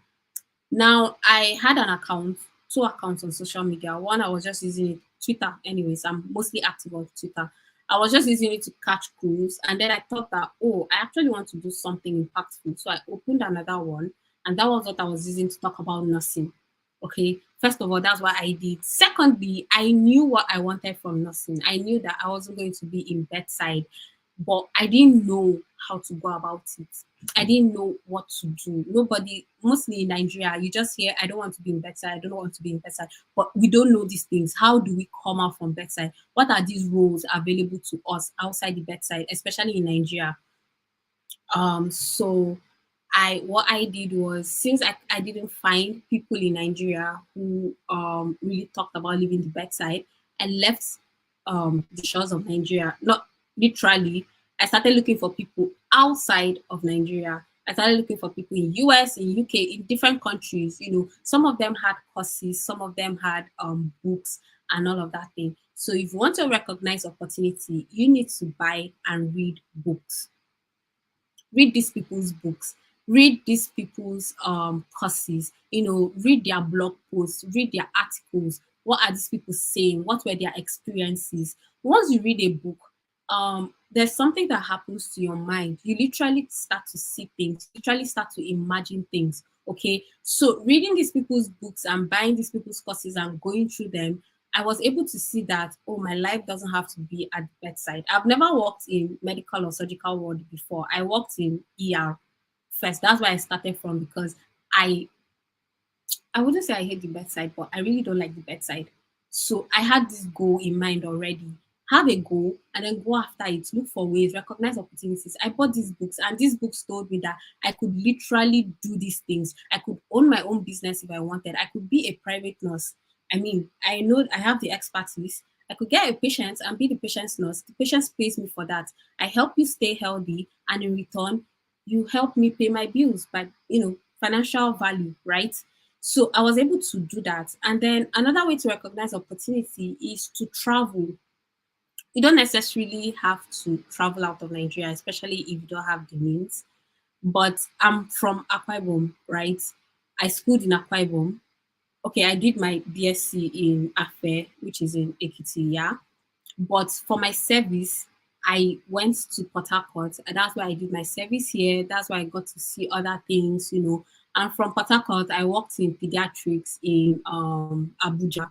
I went to Abuja. I've never worked in Akwa Ibom before. I went to Abuja. From Abuja, I went to Lagos. Okay, these different states have their own peculiarities, and then you begin to see different things happening. Like, I can tell you different opportunities, which I won't, that I saw in Lagos that I could actually carry home to do in Akwa Ibom. So if you've always been in a particular state, you've never left that state before, save up money and travel. Okay, see what is going on in other places. Don't just sit down, press your phone and be reading it from people. Go and see for yourself what is going on in other places. I used to swear that I would never, nothing would ever carry me to Lagos, because people say if you survive Lagos, you can survive anywhere. And I was like, I'm not living for this suffer life you people are doing. But I spent 3 years in Lagos. Like, ask me what I was doing there. But I stayed in Lagos. I saw opportunities. I interacted with people. By the time you see people living this kind of life, having these things, and then you start wondering, well, what about me? Why can't I, do what they are doing? Why can't I even do better? It starts to open your mind and everything. Another way is to network. When people say network, I'm sure people think about, oh, wearing suits, tie, dressing up and stuff. It doesn't have to be that way. You can network from anywhere. Okay, LinkedIn is a very good app for that. Twitter is a very good app to network. I've met so many beautiful people from Twitter. Okay, it's just recently I started using LinkedIn that I've been meeting people also. Network with people. Who are the people doing what you want to do? Okay, I want to be in endoscopy, I want to do wound care management. Who are the nurses in these places? Who are the nurses that are doing that? Look for them, find them. Okay, you can find anything you want on the internet. Look for them, seek them out, and you would find them, network with them. Don't just enter somebody's DM and just say hi. If it's me that you come to my DM and you just tell me hi, I would see the message, but I would ignore you because I actually do not have the time to, go back and forth with you. Come in, introduce yourself, say what you want, okay, and then the person will now respond accordingly. Do you understand? So network with people, attend functions, attend events, pay that money, allow that money to leave your account. Some of us nurses, the truth is, some of us are very stingy, probably because we don't make a lot, but at the same time, to make money, you need to spend money. So pay for that conference, pay for that seminar, go there in person if you can. Recently, I attended a seminar. I had to like travel out of my province and go to another province and attend a seminar and meet with like people. We were only two black people in that whole room. Like we were only two black people. I was the only black person from Africa in that place. In fact, I was the only black person in Canada, living in Canada in that place. The other person is from the US. Okay. I felt scared. Honestly, I felt scared. It's way out of my comfort zone, but it was something I needed. I needed to see these people. I've networked with the people. I've gotten contacts. I've gotten email addresses. I've gotten what I wanted out of it, and I'm still getting it. Okay, so network with people. Find the people who are doing what you. It's not every time you go online and you engage in bands and all of those things. If you have a goal and a plan for your life, find people doing this thing, find people who have gone there. Find, if you can't find the exact person, find somebody you believe would know these people. Some of these people are inside communities. Some of these people have their own networks. The beautiful thing about network is, if you network with me, I have my own network different from you, right? I know people, and then those people have their own network.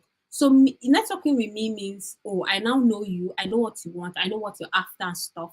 And if I get to see somebody who is looking for somebody with your skill set or wants to connect with people like you, all I need to do is just make the connection, and that is how your network expands. Okay, so don't look at networking as a very tough thing. Yeah, sometimes people are introverted and stuff like that, but you have to come out of your comfort zone, talk with these people, get into people's communities, see what they are doing with their lives, and then plan your own, right? Another way to get opportunity is through experience. One advice I give people leaving nursing school, and I think it works very well for me, is I get it that nursing school is tiring, is taxing, is mentally draining and stuff, but always seek to have the best experience once you come out. I didn't, when I left school, they were still planning on the internship thing, so I didn't do internship. But I made sure that my service here, in as much as I wanted to just sit down, because I heard stories about, there's nobody in the clinic that people go to, so they're just relaxing. In as much as I wanted to relax, I wanted to have the experience because I knew I wasn't going to be in bedside for long. So if I could just use 1 year to get the experience I wanted, and I made sure that I went to the ER, because the ER is like fast paced. You can do virtually everything in the ER. So that was what I did. I asked them to please put me in the ER and not in the medical ward. Okay, I went for the experience. It was tiring, it was draining, it was everything. But that my experience in the ER gave me the leverage I needed to get other jobs that I needed. And because I had experience in using like ambu bag, defibrillators, I could sight line, I did wound dressing, I did minor suturing, stuff like that. I was able to also negotiate my salary. Okay, apart from my service here, which, well, the hospital was what paying me what 25. Yeah, I think they were paying me 25 for being a copper. My first salary as in I was a nurse as a copper, yeah, but my first salary outside NYSC was 90K because I negotiated it to that level. I knew what I had. I knew that I have been able to, get these skills. I've been able to do this. You need me. You need somebody to do this. That's another mindset you need to carry with you. You have these skills. They are looking for you. You're not looking for them. They need you to keep their patients alive. Okay, you have these skills. I have these skills. This is what I can do. And I'll feel good if you can pay me this so that by the time I'm done doing this at the end of the day, I know that I have something to look forward to the next day. You don't want me to come in as a burnt out nurse to your hospital and just be walking around. Tell them this in the interview. Once you know what you're doing and once you show them that you're not desperate, trust me, you're going to just like they gave you tips for the interview, which I was listening. You are going to actually kill the interview. They are going to actually love you because they want somebody who knows what they are doing. Okay, they may try to like lowball you a little, but they want somebody who knows what they are doing. And if you know what you're doing and you know what you're bringing to the table, there's no reason that they're not going to pay you what you want. Or at least, even if they try to negotiate, that's why you need to learn negotiation. Even if they try to negotiate, you're going to get the range that you want. Okay, so once you've been able to recognize the opportunities, you have to also seek knowledge in your nursing. Okay, that's when you now go out to look for the roles, what roles are available outside the bedside, what career path are now am I interested in taking. Some people say, oh, follow your passion. I like children, go to pediatrics. I like heart, go to cardio, which is good. Another way you can use is, what do you not like? Like I said, I hate med-surg. I don't like med-surg. I don't like medical ward. I don't like surgical ward. I don't like those things. So that one, at least I can put an X in it. And then, so if you don't know what you like, you can start with what you don't like. Okay. List out the places you don't like. Oh, I don't like blood. I don't like fast-paced environments. You can cancel the ER from your stuff because the ER is fast-paced. I don't like fast-paced, so you may want to consider ICU. Okay, I like neuro, but I don't like this. Weigh them out and stuff, and you're going to actually narrow your the places you want to go to. Before I go and start listing out specialties and stuff like that, um apart from, so how I do it is, for the specialties I usually say the human system is complex and is made up of different specialties. We have the eyes, the nose, the ears, the throat, the head, cardio, gm, gastro, urology. They are different. Pick, if you're interested in any part of the body, pick it, and that is a specialty. Okay, it's that simple. You pick it and it's a specialty. Now, um some of these specialties may still include like bedside, but it's different from like the normal bedside we know. If you're interested in kidneys, you can enter like dialysis centers, be a dialysis nurse and stuff like that. Just pick a part of the system, that body system that you're interested in, and that is a specialty. Then look for hospitals that have those specialties in it and apply.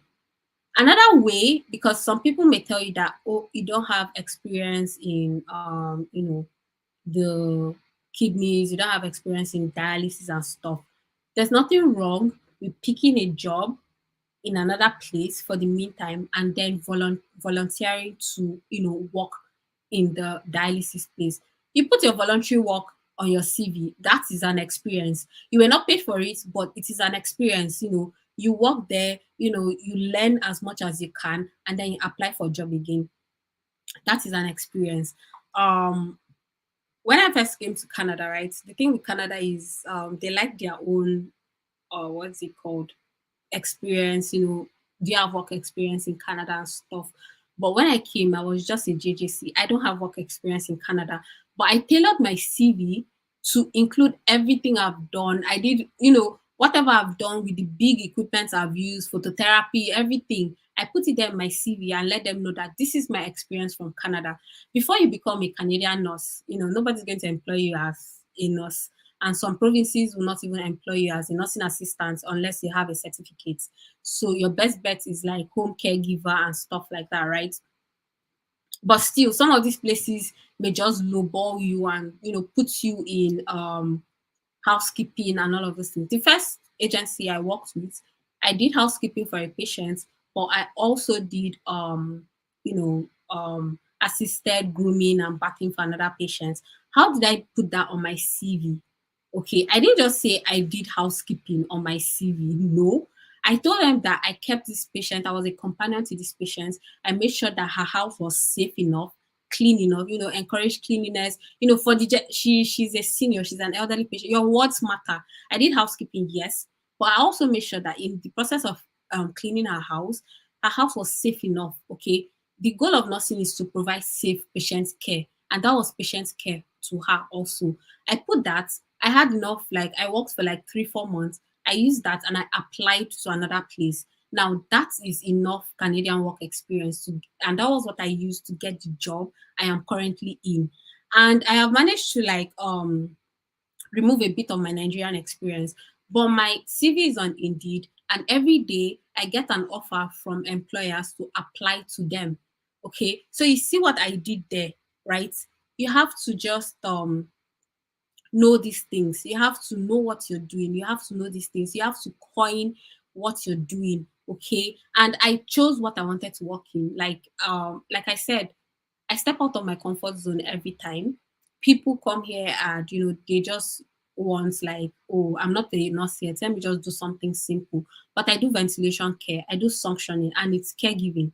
I do suctioning, I do transfer, and all of those things. Now, tell me why when I want to apply as a nurse, when I finally write my NCLEX and apply as a nurse, they will tell me no, or they will not want to pay me what I want. I have these skills you people want. Okay. Another way is apart from looking at the system, different systems as specialties, there are other ways you can do. You can go outside of clinical itself. So we have things like case management, where caseload about the patient, what the patient is doing. We have navigation, clinical nurse navigation, like I did.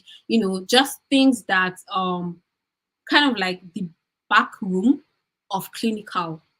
Okay, you are ensuring that the clinical care is going on the way it should, but you do not have one-on-one interaction with patients. Okay, that's what the other alternative side to bedside is.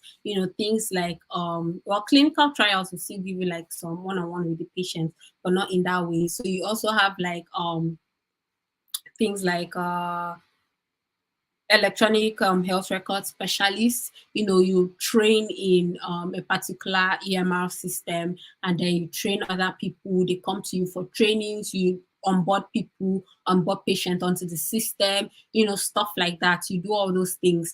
And also, like I said, you need to know what you like. If you like patient interaction, you don't want to just stay closely at the bedside, where you can, pick a specialty and stay there. If you do not even want patient interaction at all, then you can now look at these things.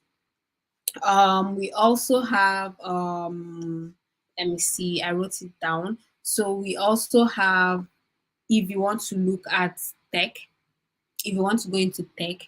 Now, going into tech is, I see it as two ways. You can go into tech or you can go into health tech. Either way you want to do it. But tech is, like I said, it's broad. It has so many things. And there's this thing they call shiny eye syndrome, something like that, where you enter into a particular thing and it's so interesting, and then something else comes up and it looks so interesting, and you drop what you're doing and you go to this one, your eye is just everywhere. So you need to pick something, and tech is almost like that. So many people have shiny eye syndrome because, oh, they've done project management. It looks interesting, and then someone is talking about product management, and they're like, oh, let me do product management. But there's a lot you can do. You just need to know your strengths. You need to know your weaknesses, which I will come to later. But you can also go into tech, and tech you can do there's product management, project management, product design. If you like coding, you can. I think the last webinar we did, this was talked about. If you like coding, you can do like cloud. You can be a developer, front end, back end, stack developer. All of those things. You can do all that in tech. But if you don't like coding, then product management, design, product marketing, project management, there's tech sales. You help them make their sales and stuff. There's technical writing. If you like writing, if you like simply, you can, if you can simplify, and this is health tech, if you can simplify what's for the patients, you can do like technical writing and all of that. Um yeah, and another way to leave the bedside is to start a business. Now, when I say start a business, I'm not talking about just well, if you say start a business, most nurses will think, oh, I don't want to own a hospital. I'm supposed to own a hospital. I'm supposed to own a clinic. But no, it's way bigger than owning a hospital or owning a clinic. A business is about solving a problem. Just like I said earlier, if you can solve a problem, you have a business. Okay. And all of these things, right? Like I said, the seasons we are in, the times we are in, and all is for you to recognize it. This is the time you have to learn all these things, because this economy we are in right now is soon going to change. I mean, the trending thing is what tech, people are building stuff, people are innovating, and all of those things. This economy, right? It's like a child, right? It grows, the economy grows, and then when it grows, it changes. Do you understand? When a child grows, he's not going to go back to what he was doing before. And I like to make an example with WhatsApp, our app. Yeah. So when WhatsApp once has an update, it tells you about the updates. It doesn't tell you to, it doesn't force you to update it. It just tells you that there's this update, this is what it does, and stuff like that. It is left to you. Now, the WhatsApp I used to know, I'm not so active on WhatsApp, but I know that there was a time once WhatsApp gives you that update and it stays for long, if you do not update your WhatsApp, it locks you out of so many features, right? It will lock you out. And some people are stubborn that they do not even update it at all. They just use whatever WhatsApp gives them after locking them out. And by the time they update their WhatsApp, WhatsApp would have rolled out another update, and they are still struggling to catch up with the previous one, and there's a new one in place. Meanwhile, the people who updated it at first, they are now in the new one. Do you see where I'm going? This whole boss thing about building and innovating and leaving the bedside and doing something more in nursing, that is what is going on right now. That is the economy we are in, which is why you have to partake in it. You have to find out what problem can you solve. If you can't solve it alone, collaborate. Okay, people are afraid of doing collaborations. Everybody wants to be the owner of something. You can co-own it with somebody. Collaborate. Find a problem, co-own it. Two people, three people, they can solve the problem together. Do you understand? But that is the economy we are in, and the economy is going to change. And by the time it changes, the people who actually came together to do something, came together to survey, came together to diagnose a problem to solve, those are the people that will be able to move forward in the next one. Meanwhile, the people who just feel like, oh, this is out of my comfort zone, I'm not interested in doing this, I'm not interested in doing that, they are the ones that are going to be left behind. And by the time they try to catch up, the world is going to change again. Okay. And you find out that these people are having problems doing this and doing that. Um,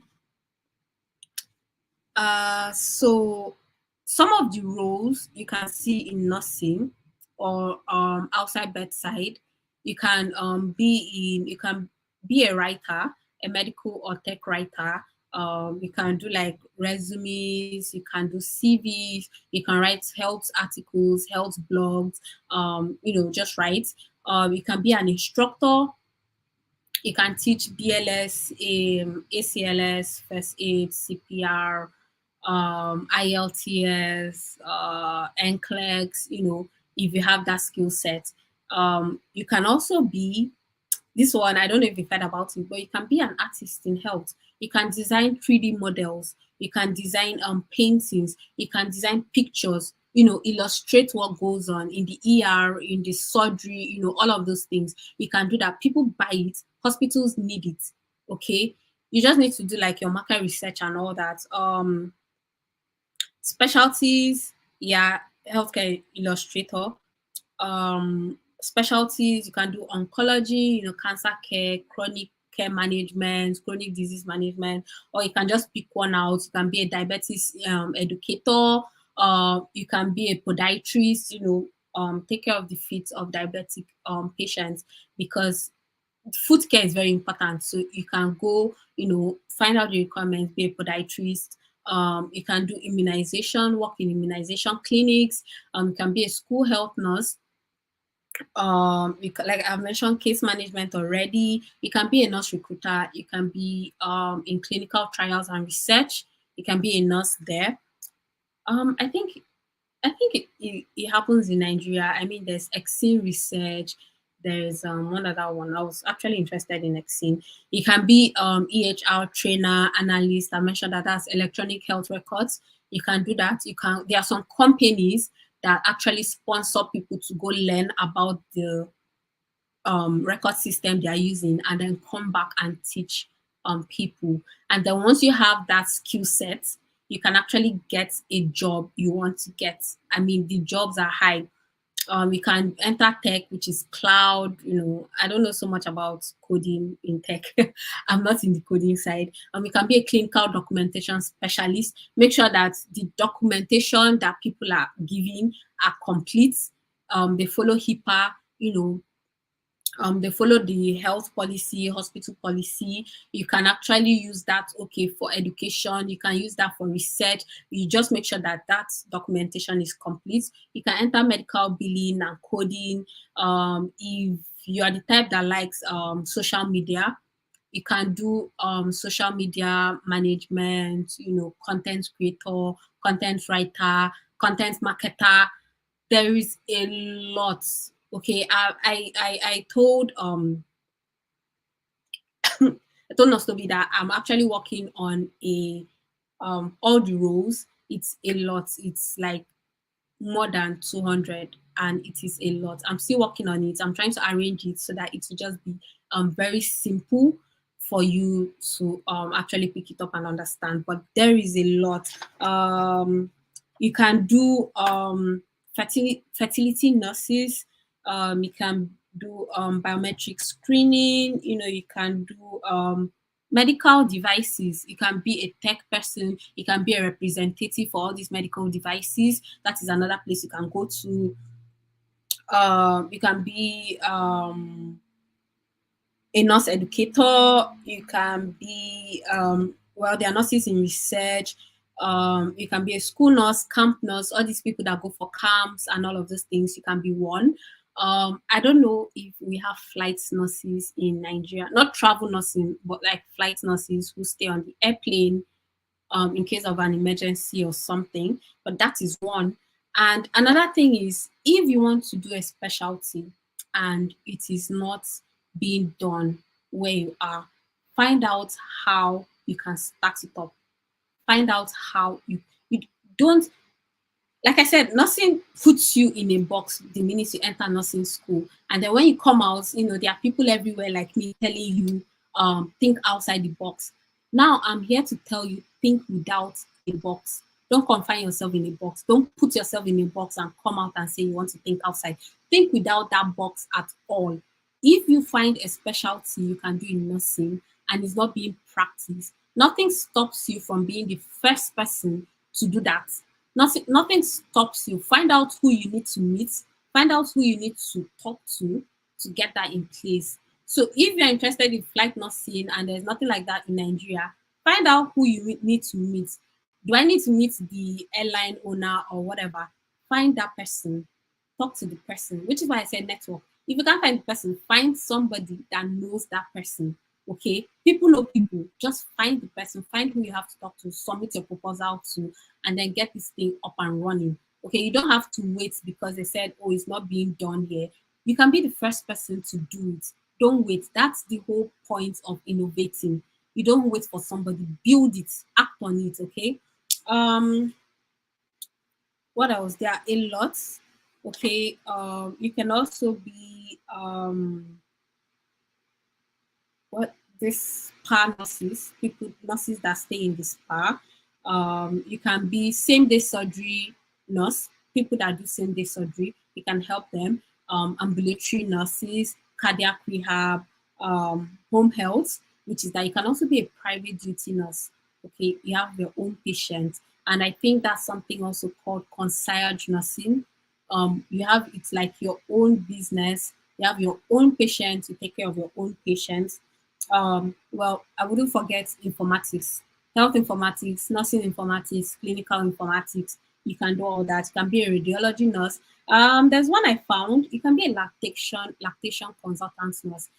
Some women that have issues expressing, people that want to do breastfeeding, people that are having issues with that, you can be a nurse for that.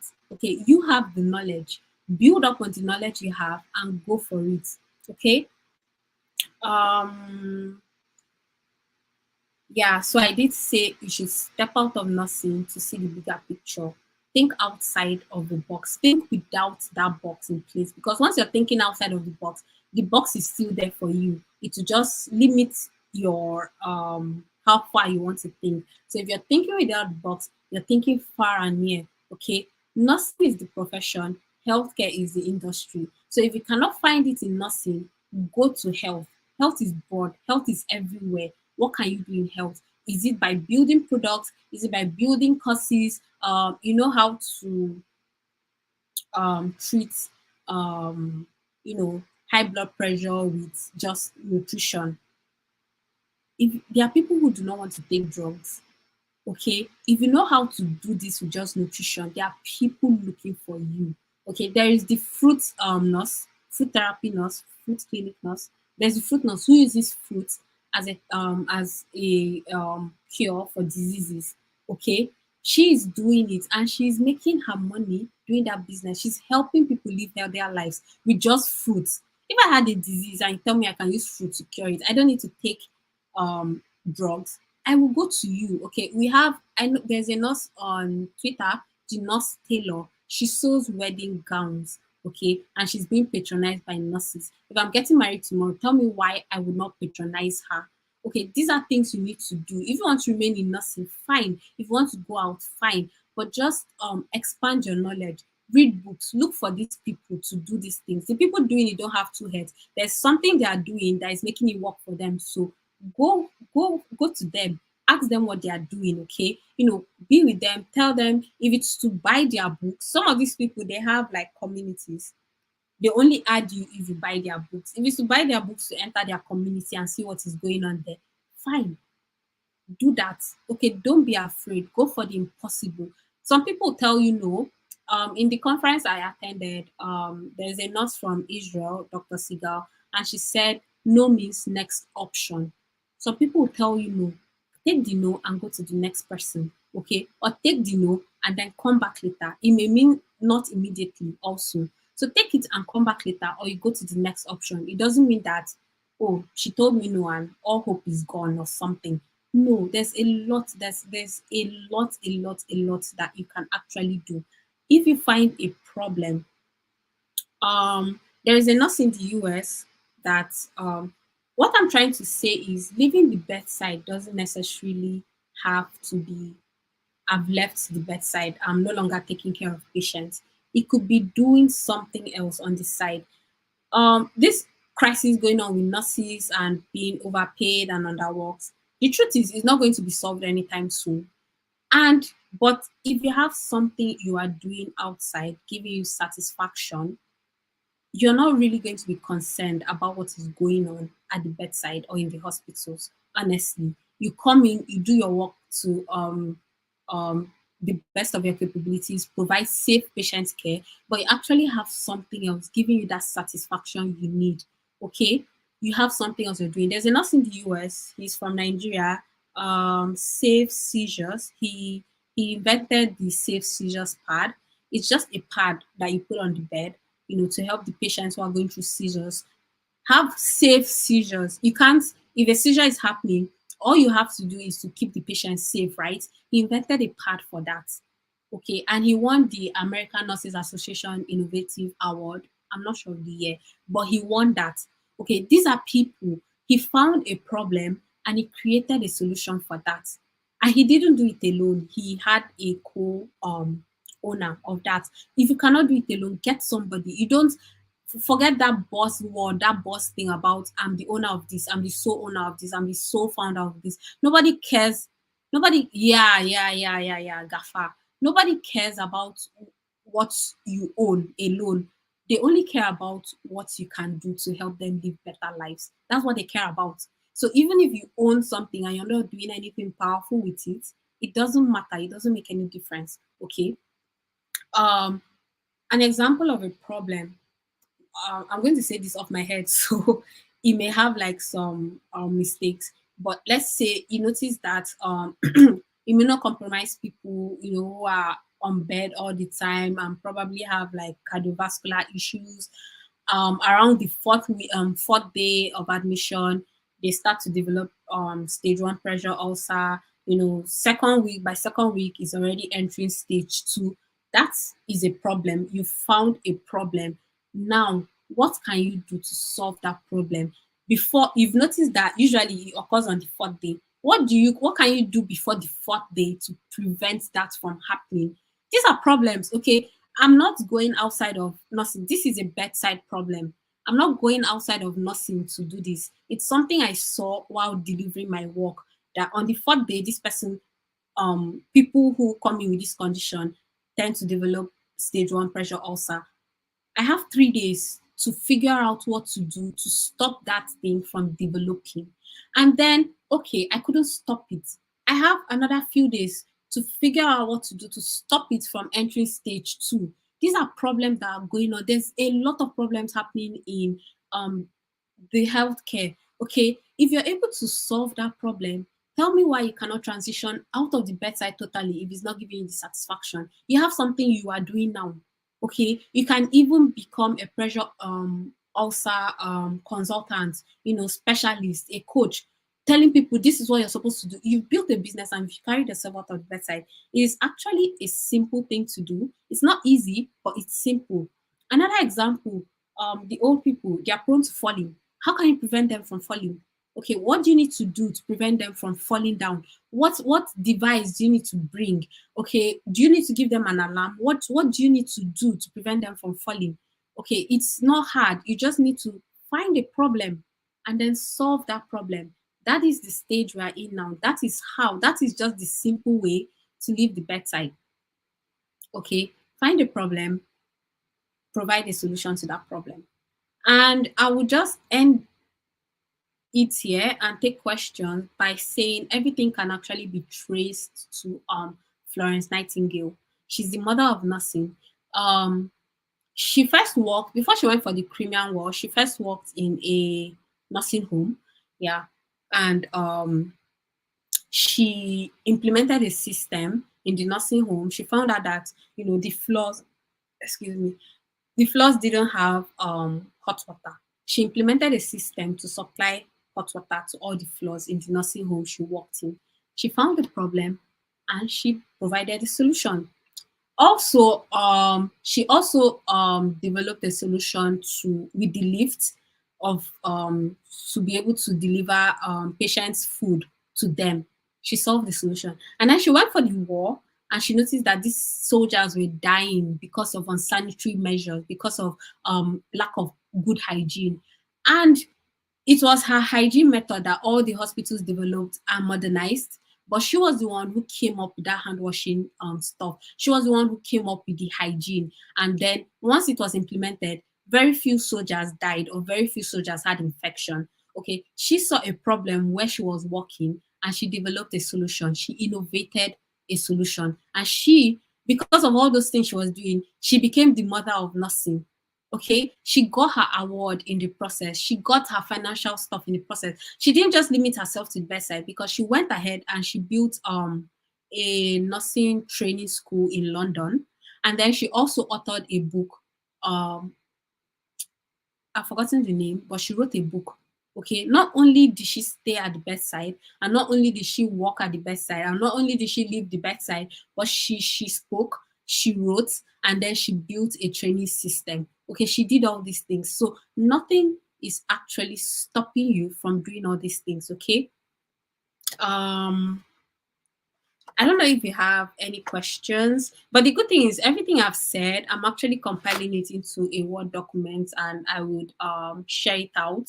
You can, go back and, read up on everything I said. I'll make it more detailed and it should be out by Monday. Monday. And yeah, so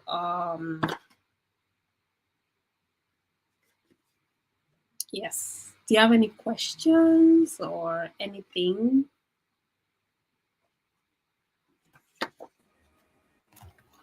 Thank you, thank you, thank you. If you have any question, please just put it in the comment section, and then we're going to bring it up to answer. If you can't ask your questions now, you can as well drop it on the WhatsApp platform.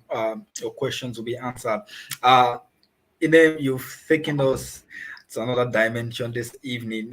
Thank you so much. And I was just, I mean, I could say ideas flying up and down here. I've written down a lot of things that I just just trust God to be able to see people that we can build some of these things together. Really, if you've been following this session, you would see that, like she said, it is not about abandoning the bedside, like, okay, I don't even want to see the hospital again, I don't want to go to those wards again. But even while at the bedside, there are a lot of things you can do that can, of course, give you that financial freedom, that autonomy you're looking for, and that influence you're looking for in the nursing profession. And she said something that sounds very interesting to me. I'm going to put that up now. She said, if you can't find it in nothing, go to health. Come on.